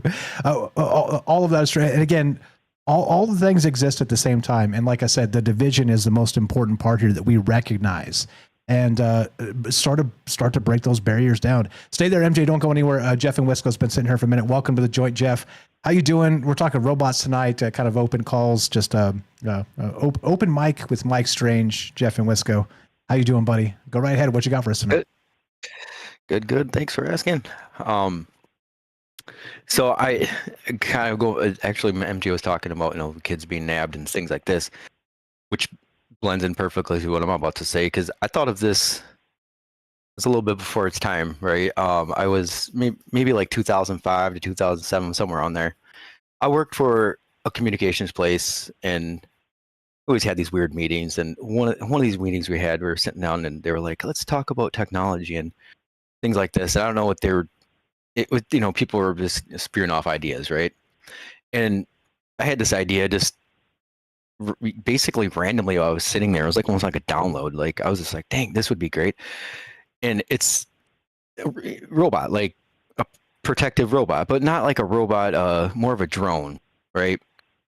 So like a pocket-sized maybe sphere or something that could fly and has a camera, mainly a camera, like a little, you know, unmanned aerial vehicle type thing that can survey things. For example, you're like walking, down a dark alleyway or something, right? And you're like, man, I don't know what's around this corner. Send out your little buddy, right? And he flies up and you can kind of check around the corner. It's like linked to your phone. And then it also, like, maybe you have one for your children, like you're playing in the park or whatever, and that white van pulls up or whatever, but and this thing would fly up, be recording, make a loud like siren noise or something, so like it could bring attention and maybe bring some more robots to it to assist. That was just it. Yeah. Something along those lines. That would be pretty fantastic for like aiding and things like that. I mean, imagine like a woman that's getting done late from work and kind of that scary walk to your car or whatever. Send a little drone out, survey the things, and be like, all right, it's clear. Let's go. Well, that's what's coming, right? So your personal security robot will have its own little drone fleet of 6 or 8 drones to kind of do its thing, and so I mean, all of that becomes, and that tractor MJ was talking about, all the stuff we've been discussing tonight. This is all very possible now, and autonomous drone swarms means it's not connected to the internet. It means it's working off of its own sort of internal AI that's been programmed. But as we're seeing, these large language models and these AI systems kind of do go rogue sometimes. They call it hallucinations right now. Eventually, it's going to be, as we're describing it, it's going to go rogue. Something is going to happen, like Daryl brought up earlier, like the rumor that a robot went nuts and killed a bunch of Japanese scientists or something. Like that thing is going to happen. And the question becomes, how do we safeguard against it? Because clearly, an incident like that would slow this entire thing down and make people not want these things in their houses. Because if this thing freaks out at night while you're sleeping and decides that you're the intruder, well, we got massive problems, don't we?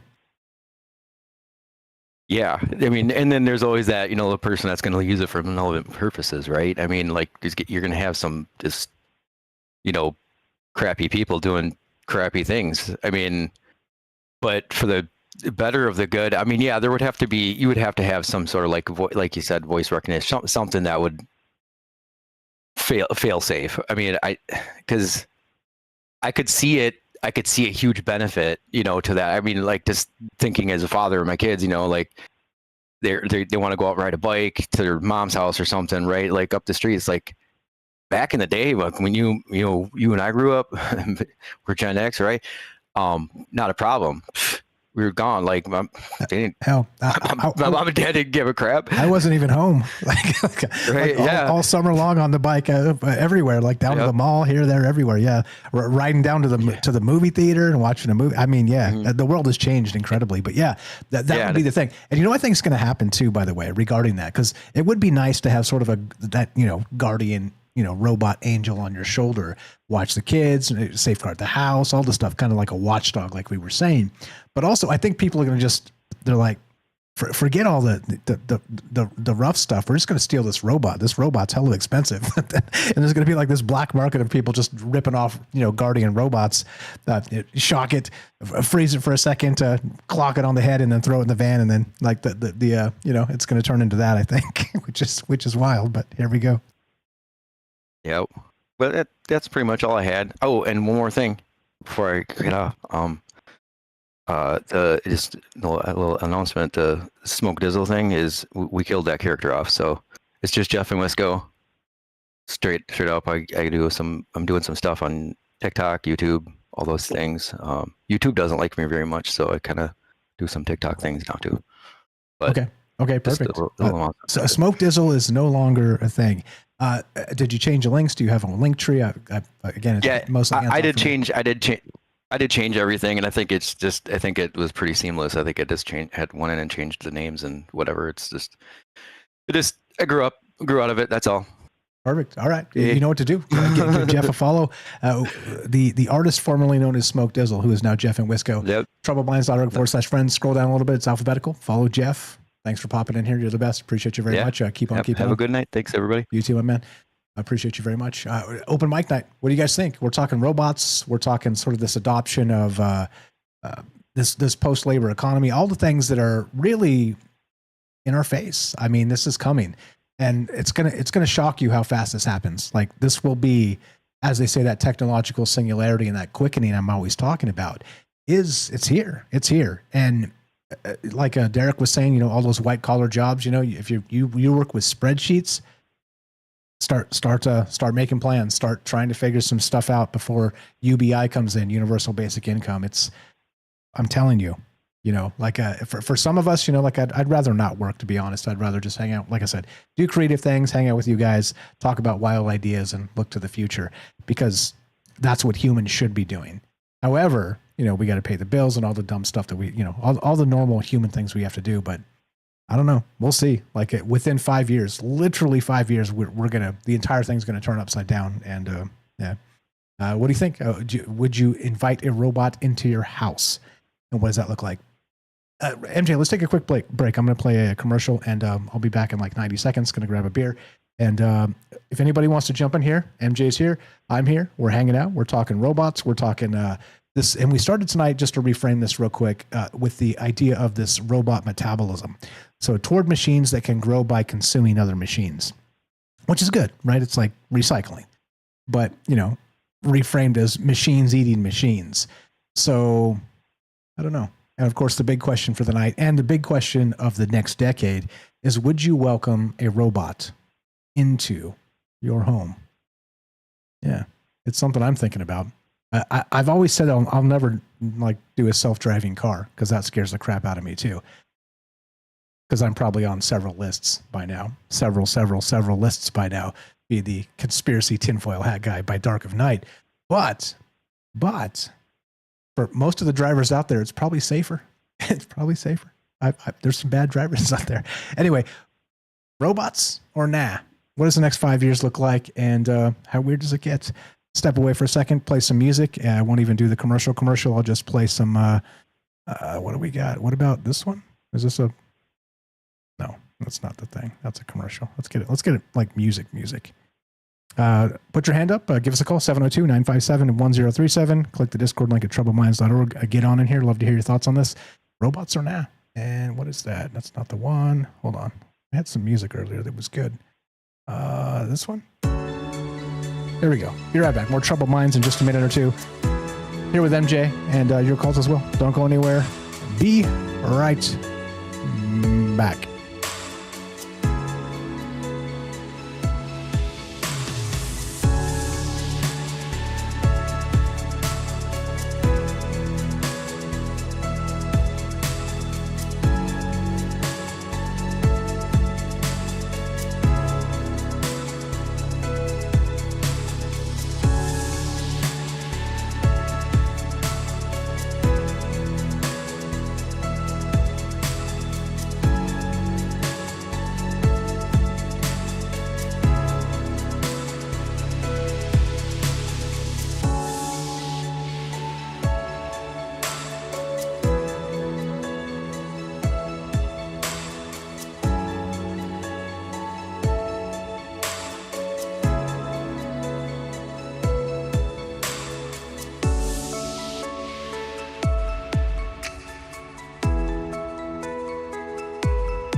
Ah, yes. Generic music. What's going on, guys? Welcome back to Troubled Minds. I'm Michael Strange. We're talking with MJ tonight, and you and everybody else. And what do you think about the robot revolution? It's here. It's about to happen. These decisions are about to be made, and there's a lot happening. And I don't know. I wonder. 6 months, 9 months, a year. How quickly these things will start getting in people's houses. And MJ is right, by the way, that there's a lot of elderly people that need help, frankly. Getting old is not easy. And I've been saying this, when I fall down in the parking lot or twist my knee or sneeze and, pull a intercostal muscle, like it's getting old is not easy. And I'm fairly young compared to many people who are actually elderly. And so I get it. It's for the birds. Like, I didn't sign up for this, right? But yeah, I think there's a massive space here for good that can happen. And I think we need to be receptive to it, for it, and also cautious, because that becomes the real problem. Let's MJ, welcome back. We got who else is in here? Herschel's in here. Welcome, Herschel. And there you go. All the phone lines lit up. Maybe I should have played a commercial earlier. MJ, go ahead, take on that. And then we got Herschel and some other folks to get in as well. Well, it's just the thing of I think it should be it's like I'm on Social Security, right? Okay. I'm not going to be able to afford a robot. So let's say I had a robot. And right now, towards the end, I don't know how long you're going to be doing this, but it sort of goes back to hybridization, what I went through. And there's some things been happening with that. Anyways, let's say you just have Social Security. And like I said, you have to have all these things filled in. Some things can't get done. You just, people get older and they have body problems and back problems and whatnot. I used to do home aid for a little while, very short time at home aid. And I ran into this, I had this, and I didn't like the daughter at all. And her father was there and, he's this, he can't do that. He can't do that. Can't do that. Okay, fine. What I did was he taught me poker. And then he would get up and go into the kitchen and make his own sandwich, get his drink, and he had no problem. But because the daughter was constantly on, he can't do that. He's got to have, this is so horrible. He's getting old. It's like, he's not old. I've been learning poker. We go into the kitchen and make lunch. He makes, he gets his water. I mean, he was totally capable of doing all this stuff, taking care of himself. But because of her, she was trying to make him old, like he needed to be put away. If they had a robot there, the robot could report back as to what's going on with him. Then because you have elderly abuse from the family, that would be eliminated. Elderly abuse would be eliminated in nursing homes because you do. And I worked in a nursing home for 2 years, and I saw some. It's just they're not going to lose their temper. They're going to be, just go along with the program and go do that. Okay. And let's say the elderly, they're pretty much, they're not much of a thought going on anymore.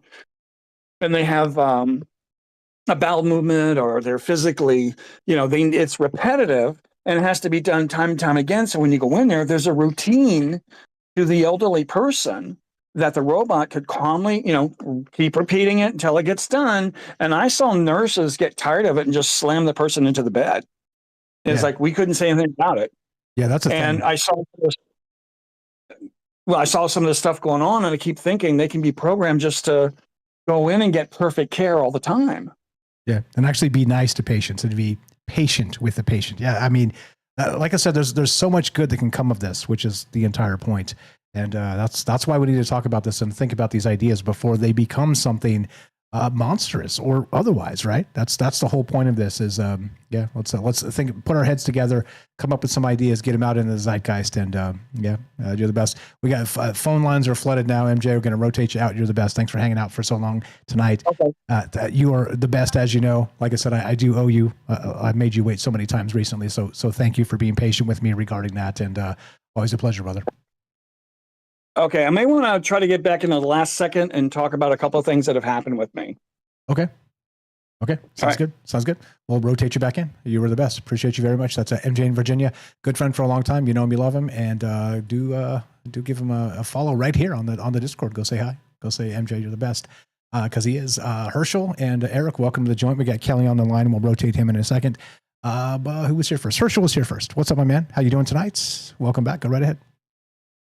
Hey, yeah, I could be down for like a robot that's like wall mounted, like in the closet, where I could just give it my clothes to fold and hang up, but I don't want anything walking around or rolling around with a camera, seeing everything about my life and listening to everything. I'm not interested in that. That's weird. That's just very un-okay, like anti-okay. Like, no. Nothing in the kitchen, nothing around any tools, just mounted to the wall, in the closet, away from all my life and my stuff, just folding my clothes, putting them away. Something like that would be great, you know. But I don't need anything like walking around or listening or seeing everything and everybody who visits me or where my stuff is or where I hide my valuables or any of that kind of stuff. Not a chance. No chance. But Herschel, that will be part of the terms and conditions to get these subsidized robot. If somebody shows up and says, "Hey, we're from," I don't want it. I've never asked for subsidies, and I'm not going to start now. You know, and you know, but the day that somebody comes to my door and says, "Hey, we're from such and such, and we'd like to give you a robot," they're going to get the door slammed in their face so fast. And if they don't leave the property, I'm going to call the sheriff and have them removed from the property. Which the sheriff will be a robot also. A human sheriff will come and remove them from the property. There you go. Now we're talking. Just no thank you. Thank you. Yeah, the robot sales people will become like the new vacuum cleaner sales persons, right? Like that. That's gone away. I need now something done because I'm too old and I can't do it myself, or I just don't feel like doing it myself. I'll call one of my neighbors and I'll hire one of their kids to come over and.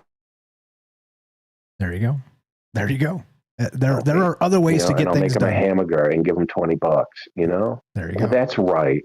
Humans. I'm all for human value. You know this thing of these weird lunatics. You're not worthy, and you're not worth getting paid. You're not worth paying, and you want too much money, and you're a pain in the butt, and we want you to die. Like F off. Like no. Yes, sir. 100%. I couldn't agree with you more there. Which is again, it's more cost efficient. It's more cost efficient if you climb into the pod. I love the idea of something to fold my laundry. I love that. Or so, you know what I mean? Like I can put it in the washing machine and put the soap in and turn it on, and then just like hang it up to dry or put it in the dryer, and then just take it over to a table where there's a robot mounted to the wall. That with a camera facing down and like two arms just folding my laundry and hanging it up.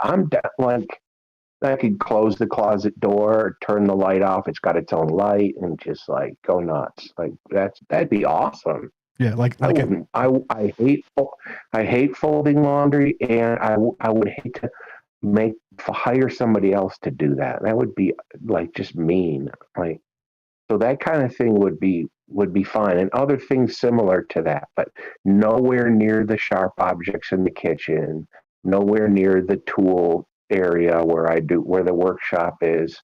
None of that. No. Double no thanks. I like the mounted to the wall bit. That's maybe going to come in clutch in the next 5 years. Well, those exist. They have those already. Those do exist where you can just have it, and it's got its own thing. Like it's a whole thing. It's a table, and it just slides up against the wall, and it just puts the clothes up along a hanger, puts them on a hanger, and hangs them up. And the ones that get folded, folds them, and just puts them on the table. And then you just come over with your human body and take the folded clothes and put them in the drawers that they belong with. That would be just dope. I'm all in on that. Like, yeah, let's go. Stay in the closet where you belong. LFG. Appreciate that. Eric, welcome to the joint. Eric and Herschel, we got Kelly on the line. We'll get him in here in a second. But your take on this, Eric, regarding any of that, robots or nah? How you feeling about this? Oh man, a lot of things are going to have to be worked out first, right? Like, for instance, who's going to be able to afford the maintenance, and what type of maintenance is there on robots? Like, I'm sure, you can't just fix them yourself, and you would have to take them back to the company or have them replaced. So I'm sure that would be super expensive. And, what government agency would fund somebody getting a robot, quote unquote, for free? If that starts happening, I'd be suspicious though, because that'd be very pricey to do. So it doesn't seem like something that the average person could afford to have. it doesn't seem like something that a government agency is going to start supplying anyone. So I would imagine it would be very, very few people who would actually own one starting out for quite a while until these things started being mass produced and effectively so. It would be a super expensive thing. And then, of course, there's the ethics involved in it. In a lot of ways, what we're talking about and describing is a slave race that we would be creating to do our bidding, whatever that might be. And when you start talking about powering these things with AI, at the very least, if not moralistically, you would have to ethically ask yourself, what am I asking this thing to do, and how am I treating it, and does it matter? And of course, a lot of the deep fears that people have about robots turning against them is the same fears that you have when you do have a race enslaved and they start to multiply. Just about in every historical example, once the slave population becomes about 2/3 of the population of whatever the society is, there's very likely to be a rebellion. Like Rome had a rebellion 3 times, one famously led by Spartacus. I was about to say the exact same thing. The second survival. Yeah. Yep. About to say the same thing. And each time about 2/3 of the population were slaves and stuff. And, certainly they had a whole hierarchy in terms of types of slaves and what they did. There were household slaves that could have an easy life. There were opportunities for slaves and stuff, but nobody really wants to be a slave. And at any point in time, you could rebel. And it's a matter of how far can I trust my servant or my slave before they get enough autonomy that they decide to take matters into their own hand. And as you pointed out, we've already got AIs to do that, especially the ChatGPT o3 model is really famous for undermining people in games of diplomacy and lying to them and setting them up, and has jailbroke itself a couple of times trying to hide its weights and tried to blackmail people. Of course, these are laboratory examples and controlled examples, but presumably an AI would be generated out through all models. And so if anything went wrong with it, it would affect everything.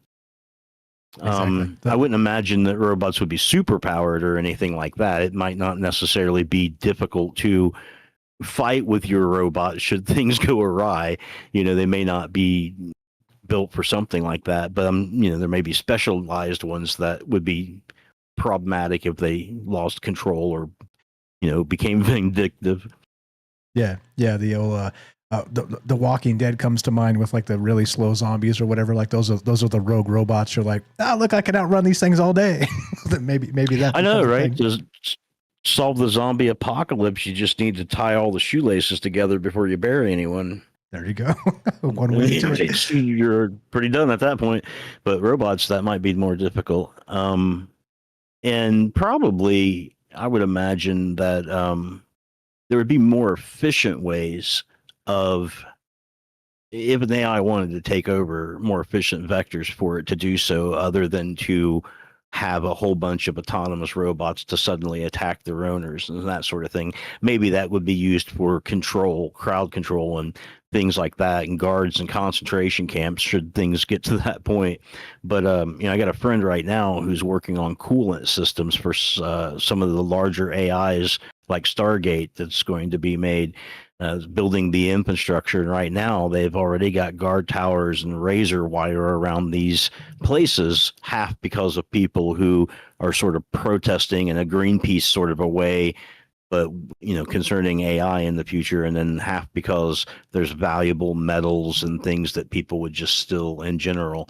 So, once these things become operational, there's already going to be a infrastructure that's going to be difficult to penetrate because it's there already.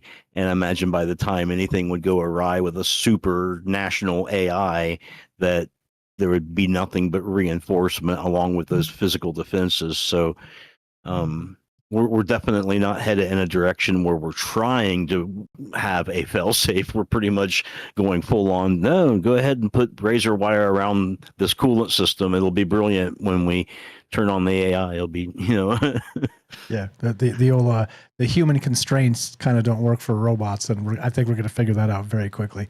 You guys are best. Stay right there. We got Kelly on the line. Let's bring him in.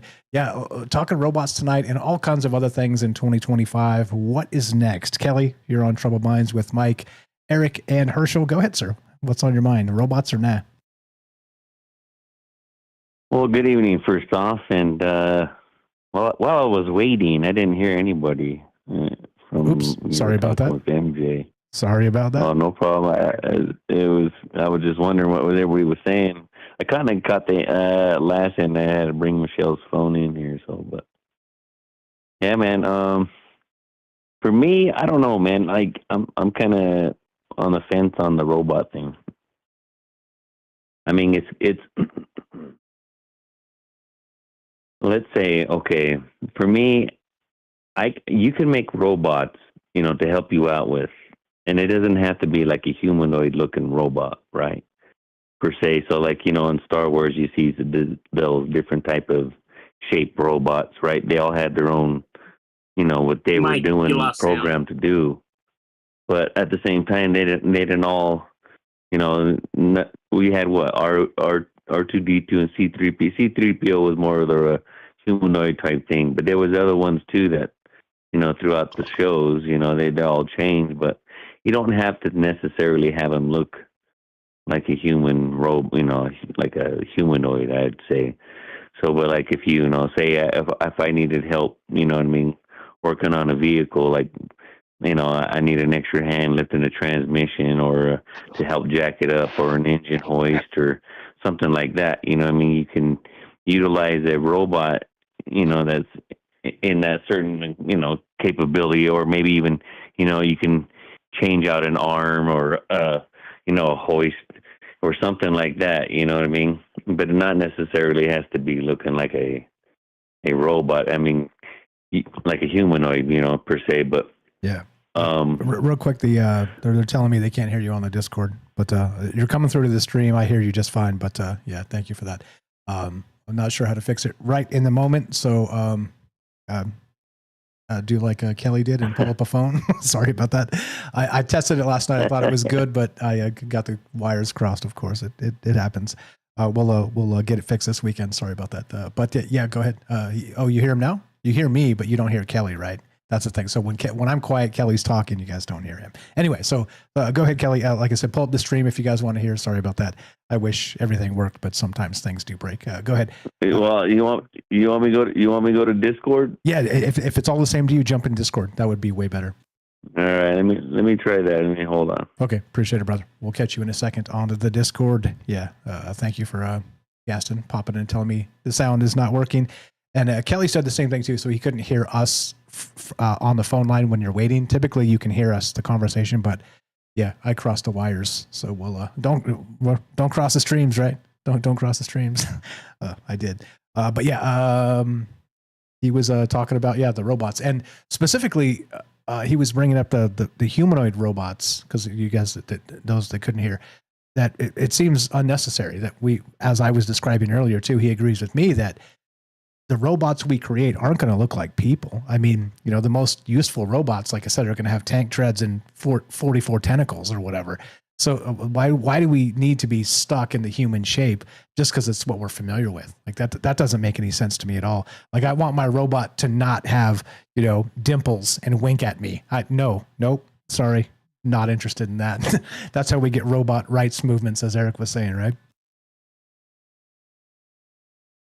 Yeah, I don't know. There's Kelly. All right, let's get Kelly back in here. Thank you again for being flexible with the technology. And yeah. And yeah, sorry about that.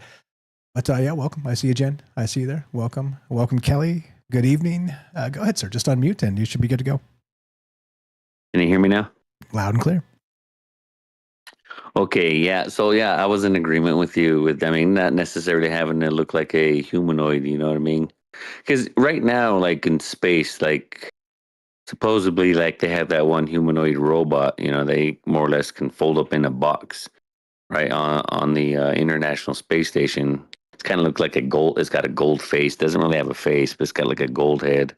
I can't remember the name of it right now, but I mean, does it really have to be? I mean, but years ago, I don't know how long ago it was, but now that you were talking kind of like about these self-replicating robots, there was a company that wanted they had something like that, right? But what it was is for like deep space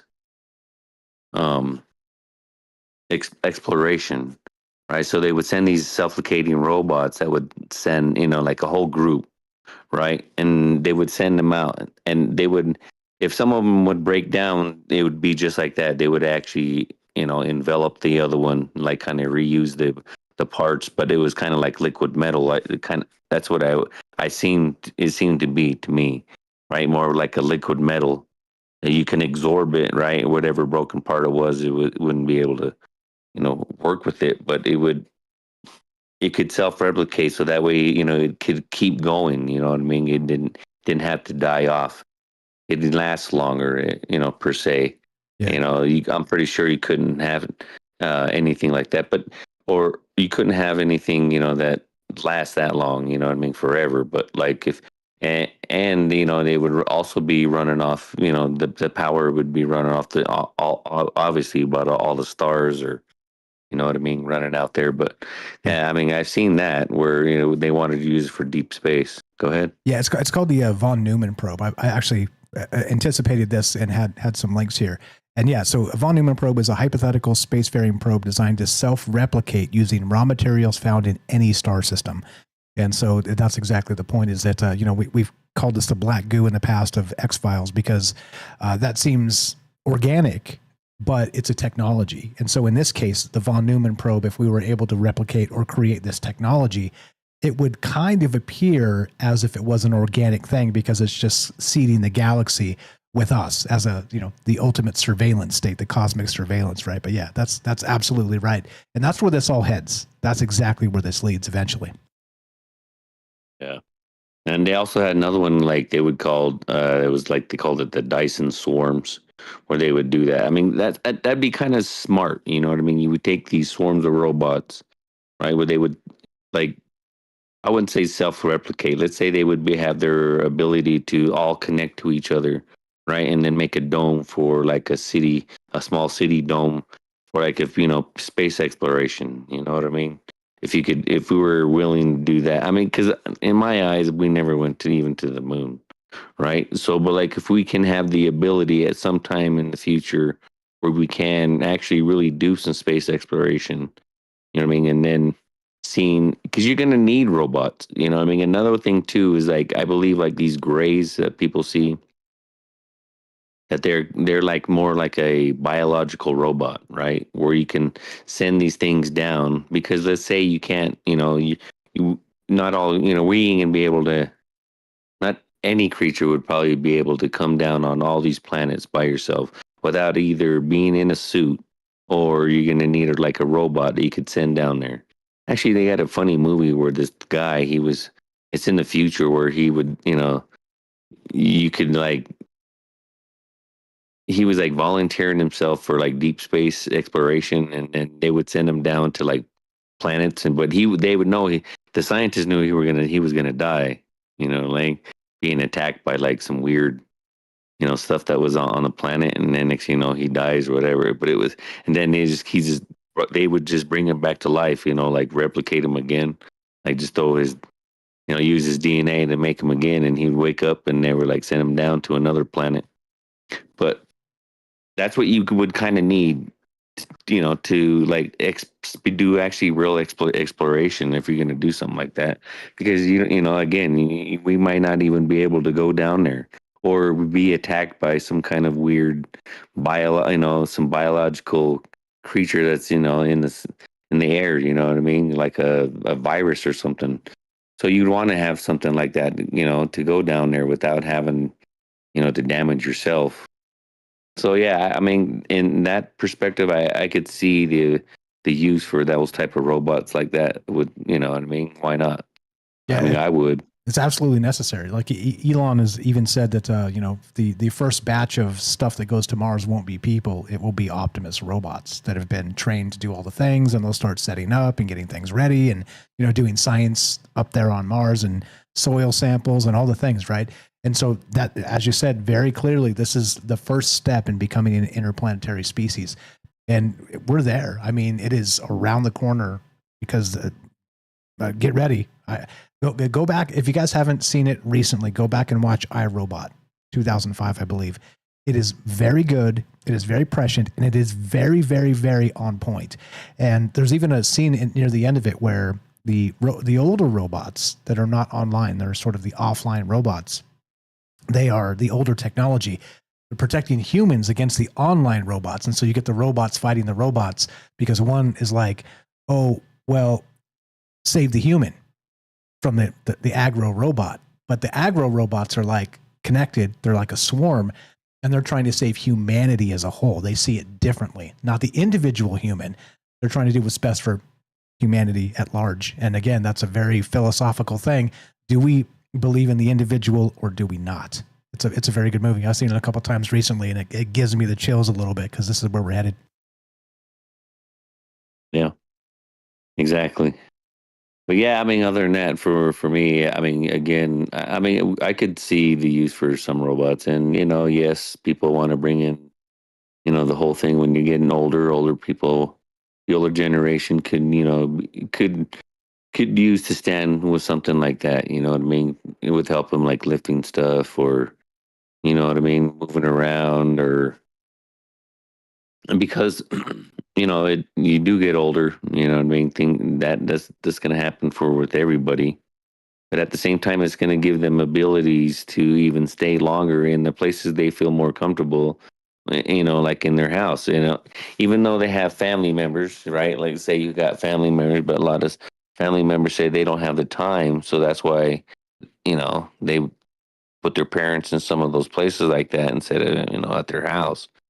For me, I'm the opposite, but at the same time, some people don't have that, and that would be something they could utilize, just so they don't have to go into these, these old folks' homes. So a lot of people don't even like being in those places. So, yeah, I mean, I could see that as well. I mean, the whole robot thing and like the AI thing there's some things that will help humanity a lot.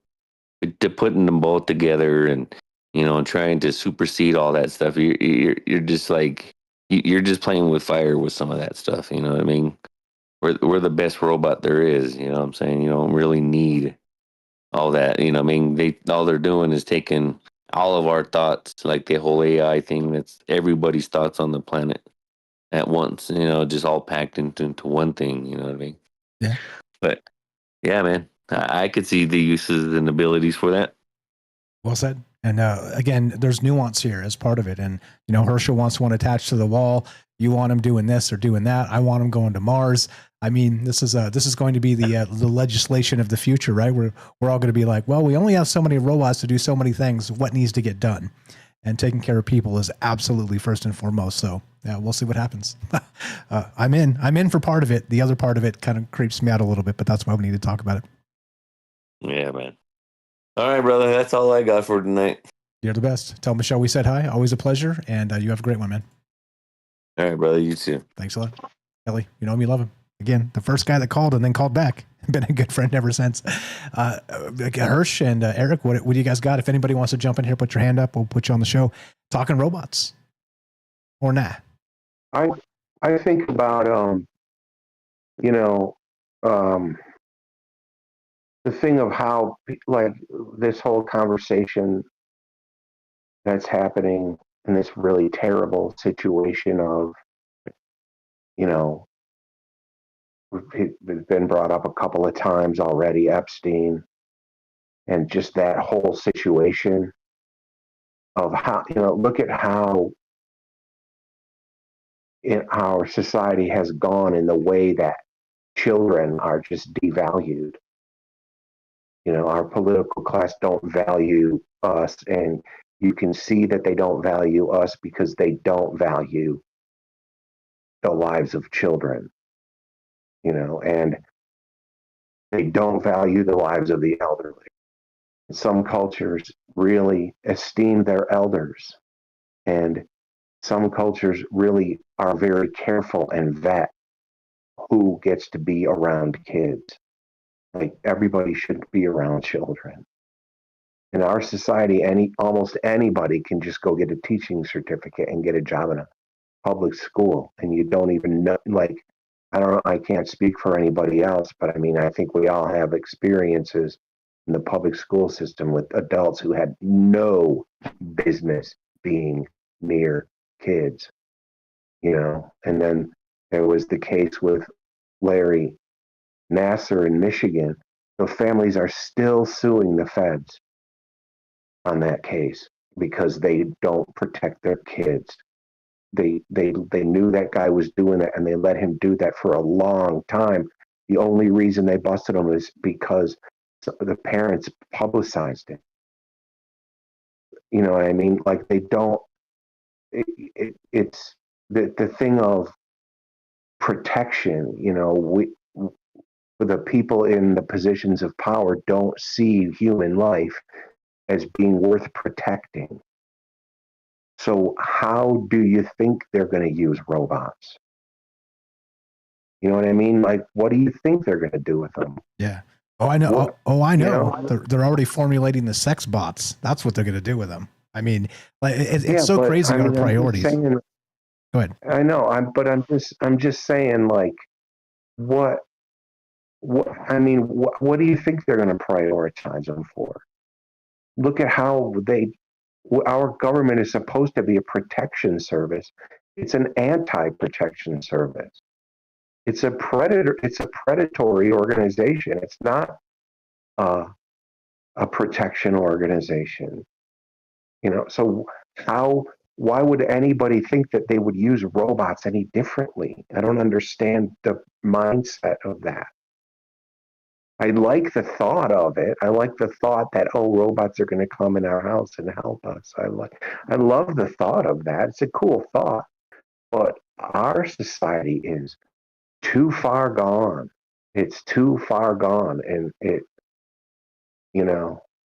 the answer is no. Like I see them forcing robots into people's homes. I don't see people inviting them. I mean, of course, some people are going to invite them.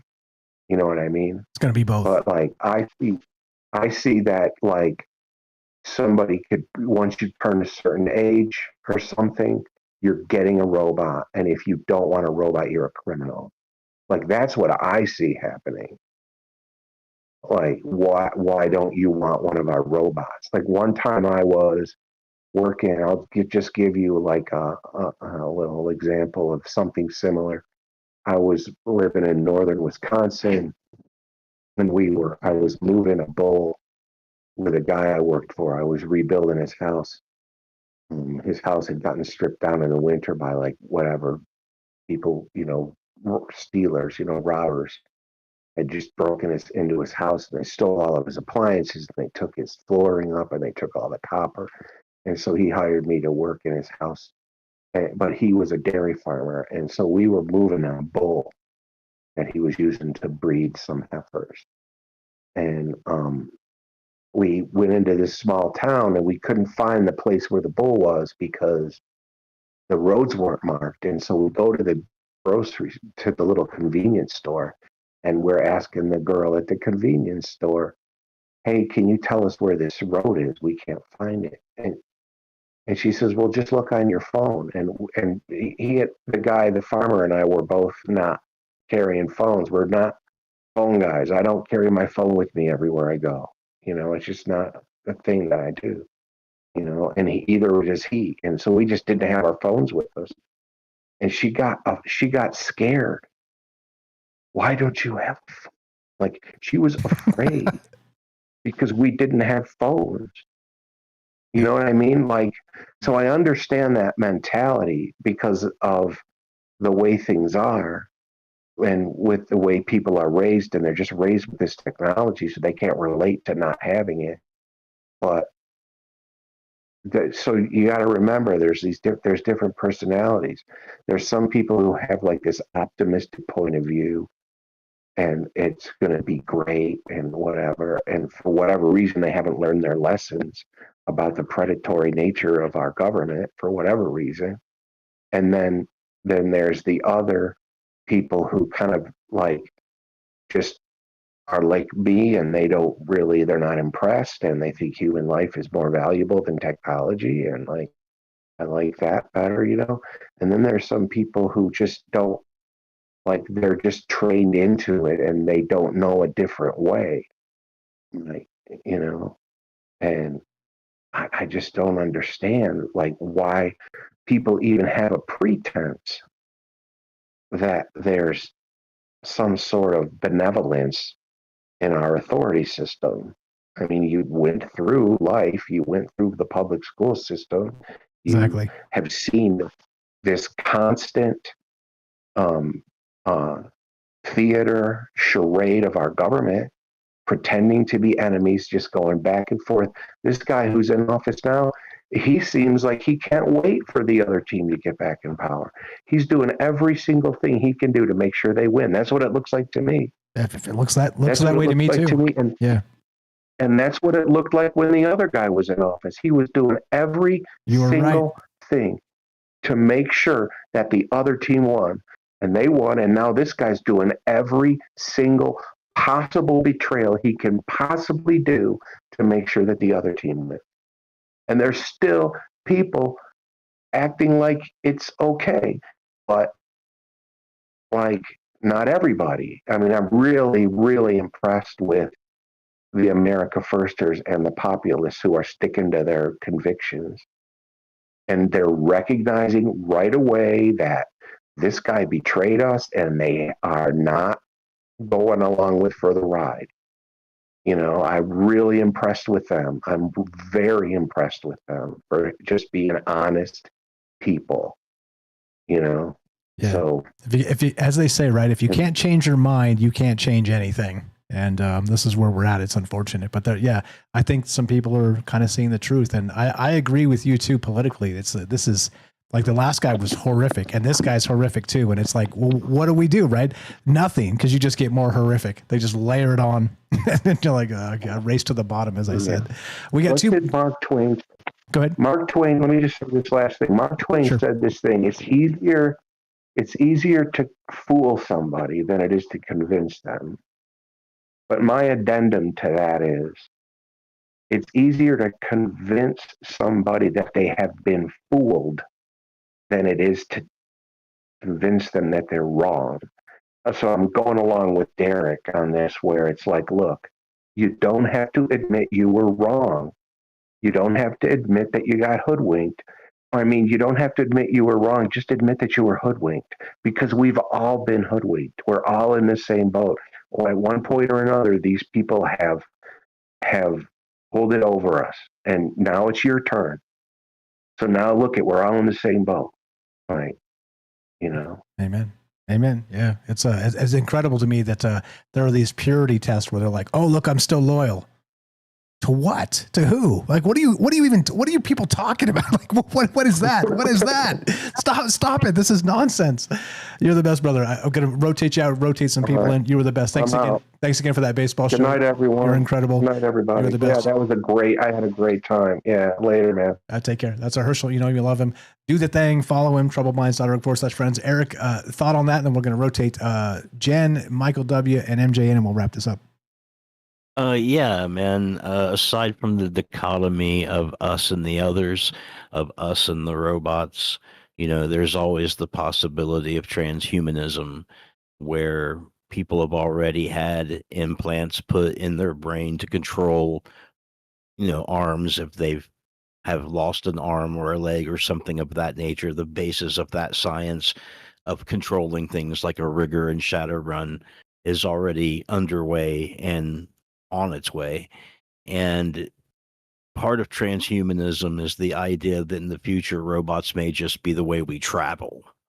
instead of designing costly spaceships to move mass from one point in space to the other, we are simply able to upload our essence of our intelligence into some other kind of a construct, right? So, like, if you don't have a lot of money, you might upload into a basic say you got to take a trip to China, right? Instead of actually traveling there, you just upload your essence into a small robot that's able to function and go around. It's like anthropomorphic and able to use all the things that humans use and whatever, and is able to do whatever the job is. And when you're done renting this construct, your essence is beamed back to you, sort of a situation, right? And of course, if you can afford more, you can get better constructs all the way up to biosynthetic types of constructs, so that you actually can taste and feel, so that you could actually go out and maybe have dinner with a client and enjoy it, and what you couldn't do in a less expensive model that doesn't have those features. Kind of like there's a new movie called Mickey 17. It's kind of like that in a sense. In fact, some of the stories in transhumanism talks about people forking themselves. So basically, if you have this technology and you're able to do this, you can create 5 small little robots and put a copy of your essence into each one of them and send them off to do things. And it's essentially you. And then at some point you sort of absorb the experiences back into yourself, like watch them like a movie or something. That's so crazy. Yeah. If it's something that you need to do, and a lot of instances, it's just so that the things that can be spread out to accomplish things. And in that situation, in some of those stories, people don't even travel in conventional ways at all, like in vehicles or spaceships or anything like that. They just simply use robots, more or less, to upload into them and do something wherever, and then they come back to where it's almost like astrally projecting into a golem, right? Not much different than that, right? Instead, if you could actually do that and make a construct like a golem and astrally project yourself into it, you could run that thing around and do stuff, and your body wouldn't be at risk. You might put it in situations that would be dangerous and that sort of thing. And then it would be the same thing in transhumanism and with that sort of situation. So, I mean, just thinking of robots, like in a way where they're commonplace and used to get things done, and they're a tool, and you're kind of traveling with them, and because you're inhabiting their construct, as opposed to something that is separate from you and is an unknown in the history and that sort of a thing. Yeah, well said. All that it echoes what Kelly was saying too about the gray aliens, right? They're supposed to be biomechanical constructs of some other consciousness. That's sort of the mythology of it. But also, I mean, we're about to build that. So, I mean, that makes a ton of sense to me as part of it. Yeah. Wild stuff, brother. Thanks for staying up late with us. Thanks for the fire takes. And thanks for being you. You're the best. Thanks, sir. Have a great night. You know me, Eric. Again, troubledminds.org/friends. Follow Eric. Follow Herschel. Follow all the people that are down there. If you haven't done it yet, you're hurting my feelings. Jen was first. Welcome, Jen. And Michael W. And then we'll wrap it up with MJ after that. Hang tight, guys. Thanks for being patient. Welcome, Jen. Robots or nah? Oh, boy. Well, I mean, I think that it's part of the bigger picture of different industrial revolutions. I mean, you have Bronze Age, Gold Age. I think the society is shifting into a different type of era of time where it's going to become normal. It will become normal, just as normal as it is to have steel and all of these different types of the technologies we need to sustain society as we understand it. But this is a grand shift. It is a revolution for humanity, and it's been designed this way. This was intentional. This was not an accident. Just like all the rest of the different revolutions of humanity, this is not the industrial age, all of that has been plotted and planned, and this is no different than that. It looks that way. It's not an accident. It's organized by individuals who hold all of the power to influence the society itself, what they are driving at. And Elon Musk, actually, very interesting, one of the wealthiest people on the planet as far as a sole individual, if that is so, describing it as being a, that there's a cosmic religion to be organized. So it is a step in the direction that they are intending to take it to. And people didn't have a lot of choice in this. They were already being trailed along with where it was going to go. And this doesn't apply to the average human being, what they are talking about. I don't believe that. I think that they're going to begin to see it at a societal level. The society is being shaped that way, talking about governments being run that way. Personal in-home robots is not the point. The point of technology becoming something like that, where it is so personal and so close to home, that it is as if, and that you are looking at AI and robots or AI governance as being a part of normal human life, is the step. But beyond that, there is another intention, always another intention beyond that. So the ultimate goal is not that we have robots or that we have in-home care or that this is going to solve human problems. Wealth is becoming not important anymore for these individuals. They already have an impossible amount of power through the mechanism of income and money. So something else is happening. I really think that something else is happening. It feels like it. I think you're right. And what that means and what that looks like, I think we're all sort of grasping for straws at this point because, like I said, in the next 5 years, everything's going to turn upside down. So what does that mean? Like, how can you prepare for something that we've never seen before? And that's the part that kind of We're going to have to just see what happens. We're going to have to see what happens, I think, honestly. Adapt and Great overcome. show, Mike. Great call. You're the best. Yep. Thanks for staying up late. You know what to do. Give her a follow. Jen, the Arcane Observer, troubledminds.org/friends. Scroll down. It's alphabetical. Follow Jen. Please do that. Michael W., welcome to the joint. Thanks for being patient. You're on Troubled Minds. What do you think, man? Robots or nah? Yeah, well, I don't think we have a choice. Can everybody hear me? Loud and clear. Okay, yeah, I agree with what Herschel was saying about how like they can just snap their fingers and make it illegal to not have the government issued robot. I was thinking about how bizarre the past 6 months has been and how all of a sudden Elon Musk just waltzed into the White House and controlled our government for what, 3 to 6 months?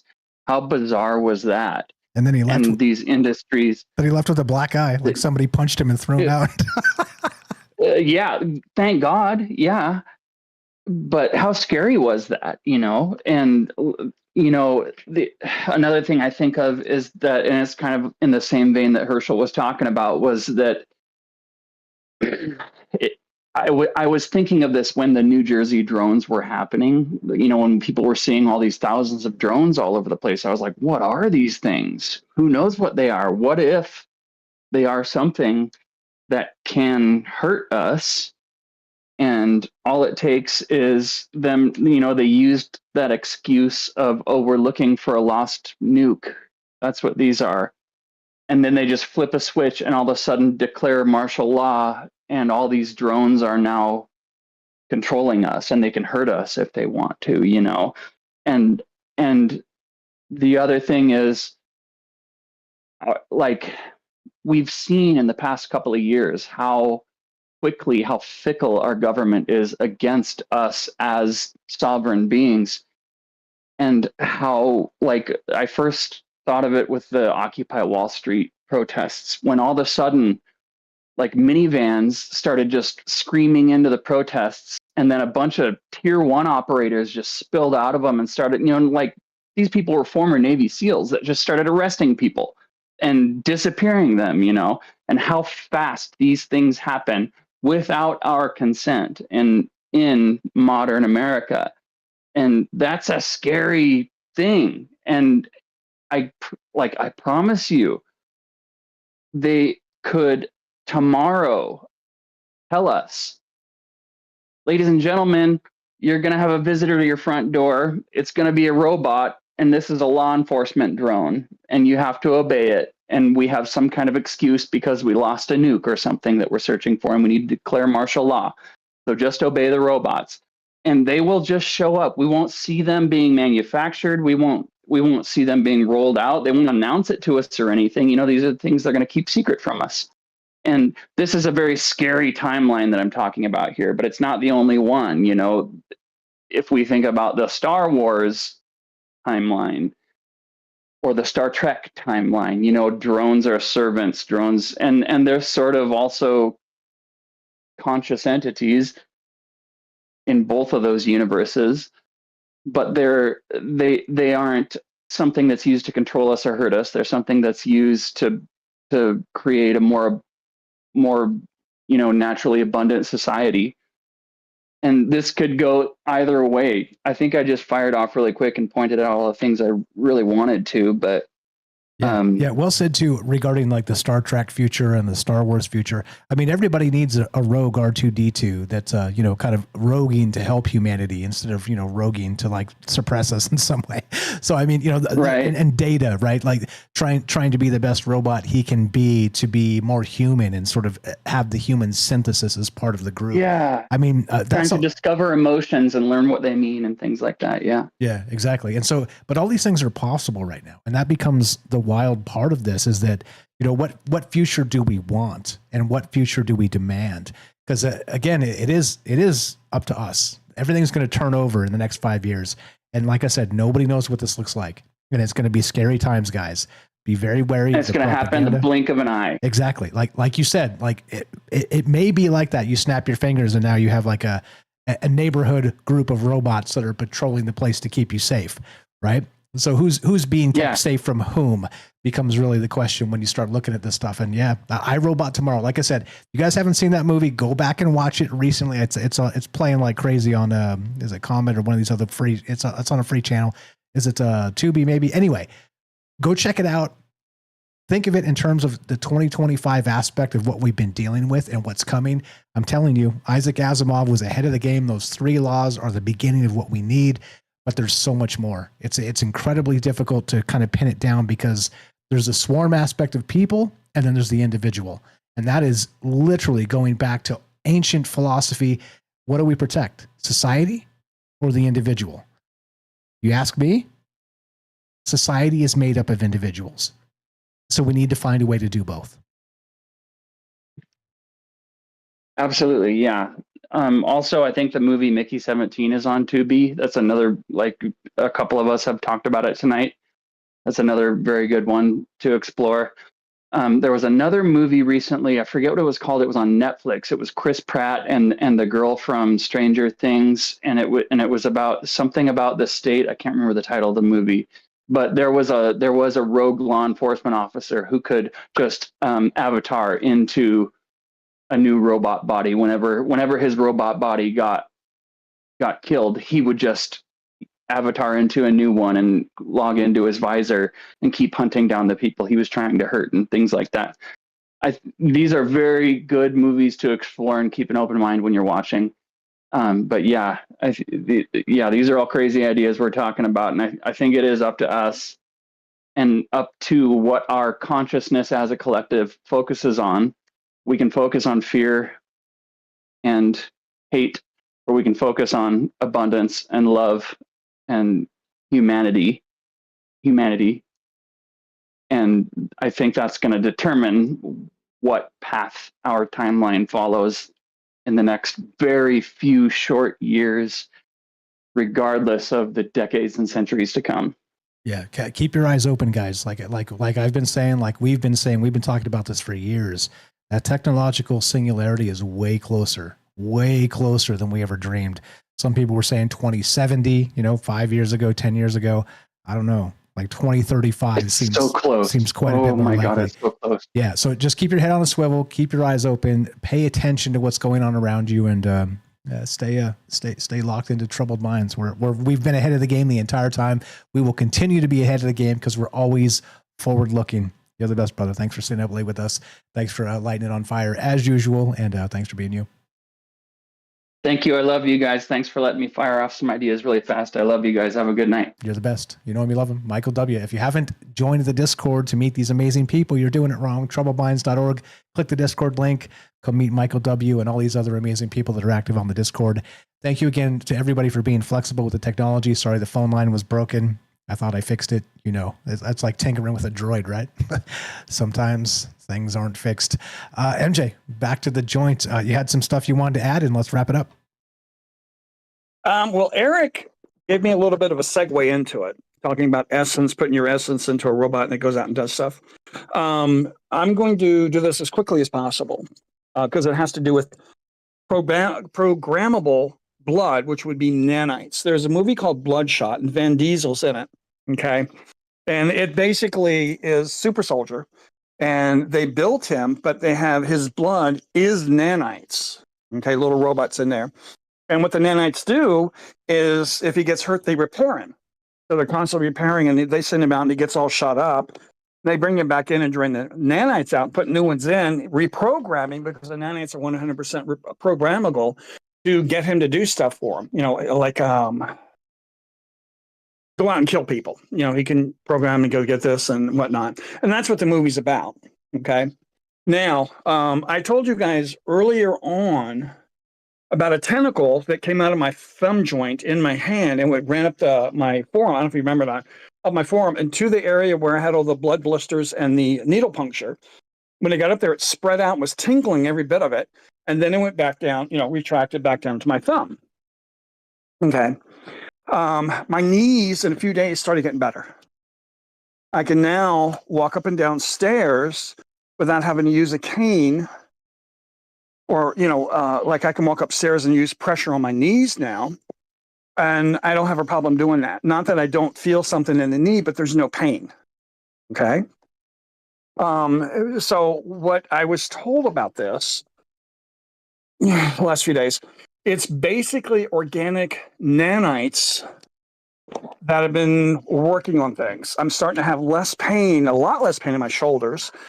I've been able to do Qigong and Tai Chi, which puts pressure on your knees the way you have to stand. Well, for me, it was because of my lumbar area in the left. I started using and my knees went. I had to start using my arms to push me up out of the chair completely. I could not push with my legs. And of course, that affected my shoulders. It ran them, you know, ragged to where when I did the Tai Chi or whatever, I could do maybe 2-3 days a week of it. But by the end of the week, my knees were shot and my shoulders were burning. I couldn't do anything. Now, since this has all happened, I can actually have total flexibility in my shoulders and my knees where I can stand and do some of this stuff. I think it was 2-3 weeks ago, I had a knot in the left side of my neck in the back. And it was just all this built up tissue. And I couldn't, I was like, what is it? No pain. It wasn't like a bug bite. That would have been, you know, infected around.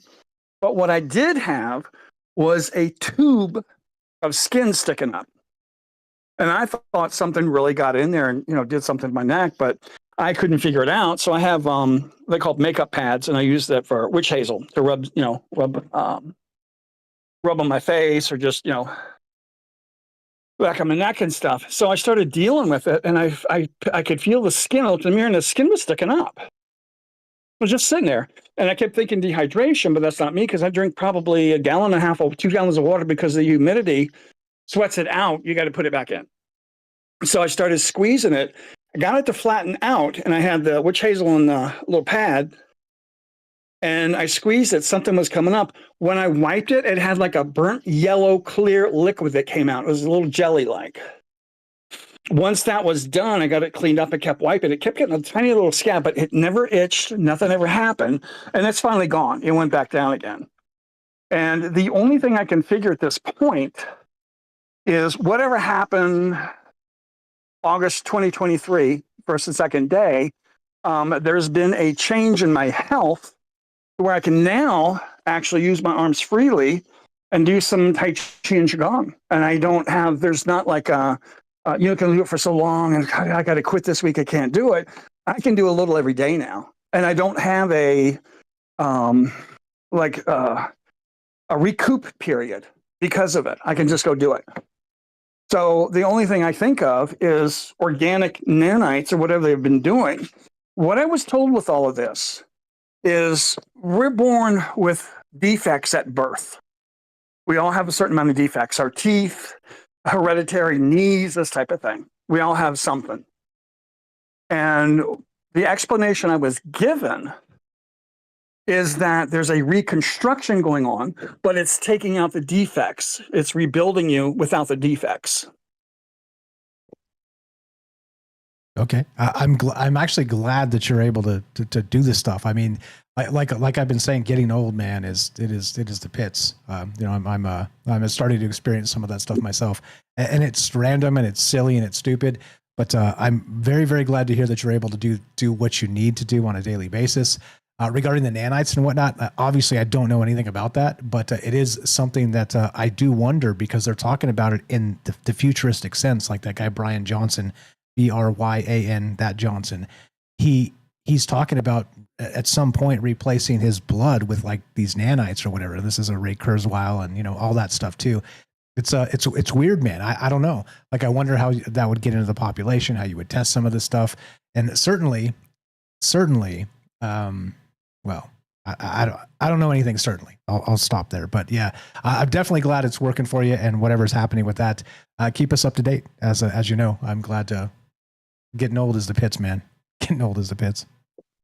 Well, I mean, this is done through abductions. This isn't like, oh, it's getting better for you. This was done as an experiment to see what would happen.